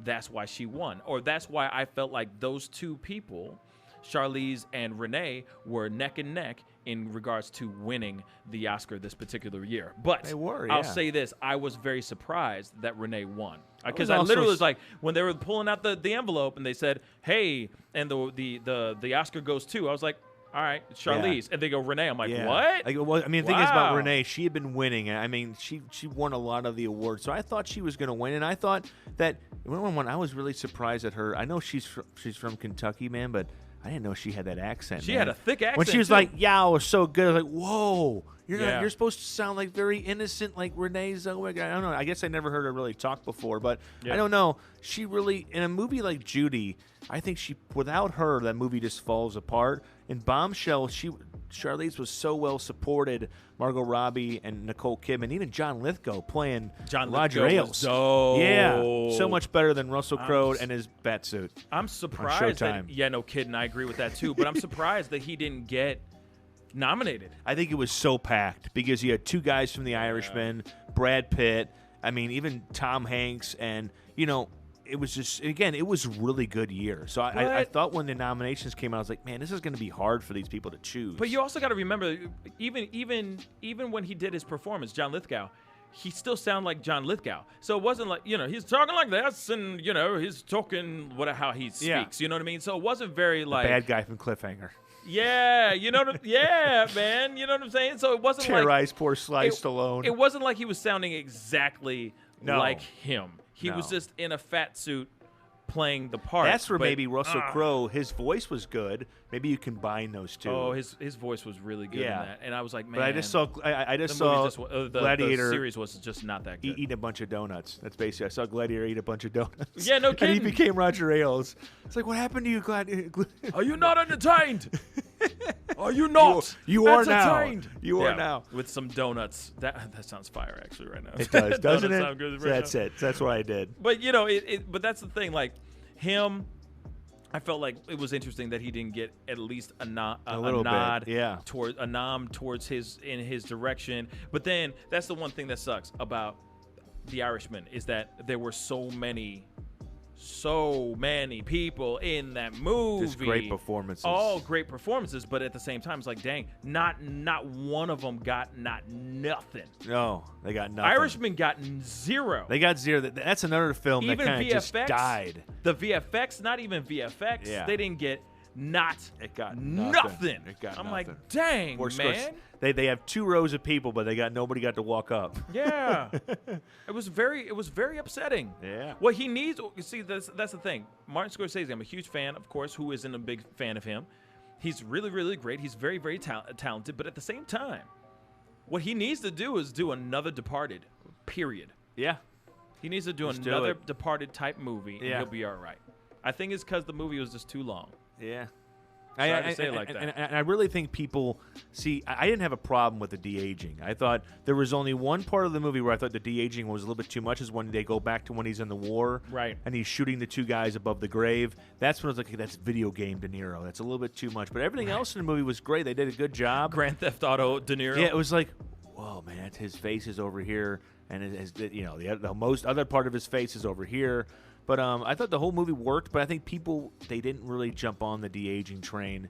And then you also, like you said, the length. I mean, if you're going to have that big length of a movie, you got to make it work. And I think that movie got a lot of steam early on. I loved it the first time I watched it. I watched it again, but it just lost steam, man. Yeah. Yeah. I had to, personally on that movie, I had to watch it. I had to take a break. In sections. I had to watch it in sections because it was just so dang long. I'm like, bruh. It was. Come on. And it covers a wrap lot it of up. time, too. Yeah. Yeah. And it, like I said, I'm a huge Scorsese fan, but I would kill to see Scorsese do something. I know he's done some other different movies and everything. Not something that usual. Like not a gangster movie. Yeah, just for once. Let's see if he did something like that. You know what I'm saying? I want to see Maybe- Scorsese do a romantic comedy. I would kill to see that. I just want to see if it worked really well. Scorsese doing a romantic comedy would be the most dark, messed up story of all time. Get Adam Driver too, just so you have that good class, the guy who's done that stuff before, and he could be funny too. And I think, yes, you could probably kill somebody. He has to kill somebody in his movie. So, but yeah, to see him go in a different genre would be interesting. That'd be interesting to see now. Now I'm thinking about it. I'm like, ooh. Get the girl. Scorsese. Get like get Adam Driver and then Cynthia Erivo to play the girl. And so you have a multiracial relationship. It's kind of challenging. Scorsese would love that.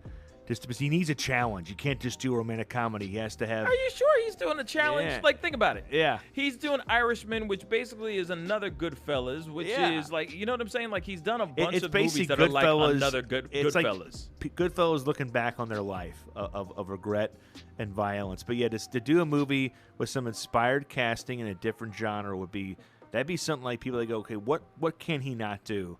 If he did that, they wouldn't be able to say that.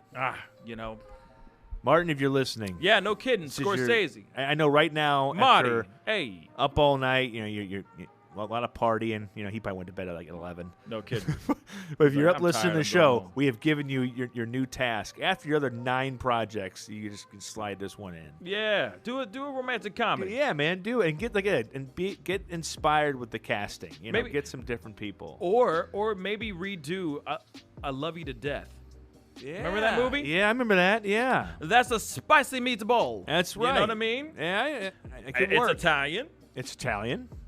There's murder. There's death in the title. There's death. So that basically checks off 2 boxes right there. So you can do another Crimson titled You can movie. fit a Rolling Stones song into it, but you have to. Oh, yeah. There you go. You can do it. He can make it work. You can't have a Scorsese movie without some Rolling Without Stones. Gimme Shelter. Yeah. Oh, every no movie. Kidding. Every movie. Every movie. I think he cow. just calls Mick, and Mick just goes, "Yep, I know." He just doesn't shout away. You're right, every movie. He doesn't even get the line out. He just goes, "Hey," and Mick just goes, "Yeah, you can use it. Go ahead." You can use it. He's like, you're making us relevant, ahead, love. Go ahead, man. All right. You know what I mean? Every movie. It's so crazy. The opening, is like, this is the story of my life. That's you know right. What I mean? If I told you if this really happened, you wouldn't believe me. Freeze frame. Because you better.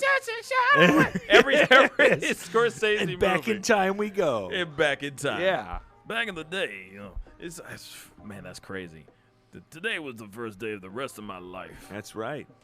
It was on the back in Yonkers. It's like, and everyone gets shot in the head. That's just 10 minutes later, you're like, what happened? What just the happened montage. Here? What? All that stuff happened. Okay, now what? Yeah, man. But yeah, if he can switch it up, that'd be good. Oh man, I would love to see that. You know what I mean? We got to go into a quick commercial break. We're here with Dan Buffa. This is the Pascal Show. See you guys in a minute. Bye. Paid non-attorney spokesperson. Are you over the age of 60 and been diagnosed with lung cancer? If so, you and your family may qualify for a cash award. Our experienced attorneys are standing by to evaluate whether you have a lung cancer claim that qualifies you for a cash award. The consultation is absolutely free, and there is no risk and no money out of pocket. We only receive a fee when we secure you and your family a settlement. 250,000 people are diagnosed with lung cancer every year. You're not alone in this battle. We can help make sure that you and your family are financially safe and that medical expenses are covered. Again, if you've been diagnosed with lung cancer and are over age 60, call now. Don't delay. There are deadlines for filing claims. We're standing by 24/7. Call us at 1-866-216-0797. 1-866-216-0797. That's 1-866-216-0797. Attorney advertising. William Stephacker Jr. is the attorney responsible for this ad. Main office, Granton, Pennsylvania. May not be available in all states. Attention sports fans, now you can watch every football game you want all season long without leaving your home with Dish for about $50 a month. Compared to your cable bill, you can save almost $600 a year. Call right now and sign up for Dish and watch every football game you want. With Dish, there are no boxes to pay, plus get free installation as soon as tomorrow if you call now. And with Dish Anywhere, you can watch your favorite sports and channels on your smartphone, tablet, or laptop. Be one of the first 100 orders right now and get a free voice remote. Don't miss a single football game all year long and save a ton of money. Get a free voice remote and free installation as soon as tomorrow. But you gotta call All American Dish right now. 800-296-1302. 800-296-1302. 800-296-1302. That's 800-296-1302. If you've been in an auto accident, even if you weren't injured, you've probably been contacted by someone urging you to go to a certain medical facility or a certain attorney to seek money from an insurance company. Auto insurance companies pay billions of dollars in medical claims each year, and they are a target for fraudsters who shop for accident victims who may or may not need treatment. They want your insurance information so they can bill for unnecessary visits and treatments that you may never receive. All of this adds up to higher insurance premiums for all of us. Insurance fraud is something you don't want to be involved in. There are ways you can protect yourself. If you're involved in an accident, talk to your insurance company first. Don't provide your insurance or personal information to someone that solicits you or tries to refer you. If you are injured, only deal with legitimate medical professionals and facilities. If you suspect medical fraud, call us at 1-800-TEL-NICB or visit www.nicb.org. A public service message from the National Insurance Crime Bureau. This is Real Talk from Real St. Louis, streaming live on RealTalkWGNU.com. Yes, welcome back to the Pascal Show. We still got Dan Buffa, film critic Dan Buffa, in the house. Let me ask you something, man. You know, of course, you know, since we're pretty much wrapping up the show today, and the Oscars were yesterday, last night, and all that. I do got to ask you, what was, in your opinion, the best film of the year? I'm going to say a movie that nobody else will. It was The Peanut Butter Falcon with Shia LaBeouf. Really? And Zach Gottsagen. Of course, this is the movie where the writer-directors, they found this kid at a Down Syndrome for Actors workshop. And they framed the whole film around him. And I've always been a big Shia fan because he first thing is he just can't get out of his own way. He needs like a Robert Downey Jr. helper to just clean him up. But I thought the movie was great. It reminded me of easygoing movies about friendship in the most unlikely places. These two people kind of come together. Shia LaBeouf plays a very Shia-type character where he's this troublesome kid. He's a fisherman, but he gets into a lot of trouble, and he meets this kid who runs away from an old person's home. Because if you have Down syndrome and you don't have anybody to take care of you, they put you in kind of an old person's home. That's where you live. Right. So he escapes from there, and these two just kind of ride down the coast of Atlanta to this wrestling school because the kid wants to be a wrestler, and they run into, I'm forgetting her name. She's Melanie Griffith's daughter. 50 Shades. What's her name? Dakota Johnson. Oh, yeah. So she's in. She meets up with them, and then Miami Vice's daughter. Yeah, Don Johnson's daughter. And I don't know. It really hit me well. It was probably the sweetest film of the year, but it also had a very good message. And I like how Shia's character tells him, because the kid always tells people, like, "Look, I have Down syndrome," and then Shia's character goes, "Forget about it." That's what Shia's said. You know, all it comes down to is if you're a good guy or a bad guy. It doesn't matter what you have. And just those little bitty scenes like that. But I thought it was so well done. It's kind of a forgotten movie because it's an indie movie. It doesn't get a lot of push. But if you want something that's really original and very sweet and good-hearted, Peanut Butter Falcon was so good. Peanut Butter Falcon. It was the most unlikely #1 movie of the year, but I watched it so many times. It's only 90 minutes. And so, and it gets going really fast. Like, you meet Shia's character, the kid escapes from the nursing home, and then they're off on this trip. And of course, Shia's character has a couple guys on his tail that he wronged them, so it's got a little bit of a thrill there. But Jake the Snake Roberts is in it, the old wrestler. Really? He's a great guy. Yeah. Is his name Mick Foley, the new wrestler? He's also. It's got wrestlers in it. Thomas Hayden Church is in it. Oh, that's cool. But no, the cast is great. It's one of those movies that just kind of surprises you. I watched it the first time I watched it, because if you're a film critic, you get a lot of these links sent to you. So I watched it on my phone. I'm moving around the house doing stuff, but then I sat down and for an hour I was out of the world for a minute. Because that's cool. Where a movie can suck you into its world. And I remember I got off the couch and I had a spasm in my leg. I was like, man, I haven't moved for 59 minutes. That's dope. But then I watched it again and again. I got to interview the directors. They came to St. Louis on a press tour. Oh, that's cool. This is their first movie they made, and they found this kid, and they knew Shia, and Shia even got his buddy John Bernthal to do a cameo in the movie. So it's a movie that came out of nowhere. small film with a big heart. That's the best way to put it. That's very cool. I also heard about there's another Shia LaBeouf movie, Honey Boy. Honey Boy, yeah. Is that any good? It is. It's. I haven't even seen it. It's very good because it's very honest. Shia was in court-mandated therapy when he wrote this script, because he was about ready to give up acting, and the court had said you have to go serve this.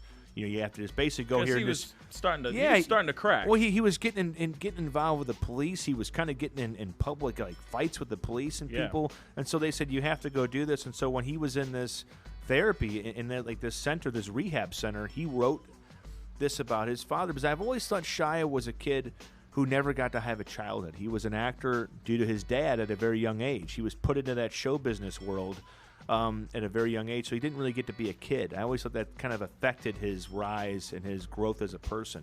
Because if you don't know who you are and you're playing all these characters, you have no identity. Right. And this movie shined a light on that. You got to see he lived in a motel with his dad, played by himself. Of course, when he got his dad to agree to the story, he said Mel Gibson was playing his dad. That's how he got his dad to sign off on it. But no, he played him really good. Shia had he had the little balding spot in front, and he looked like his dad. Yeah. Because his dad was kind of an entertainer. He was kind of one of those clowns who did all the tricks.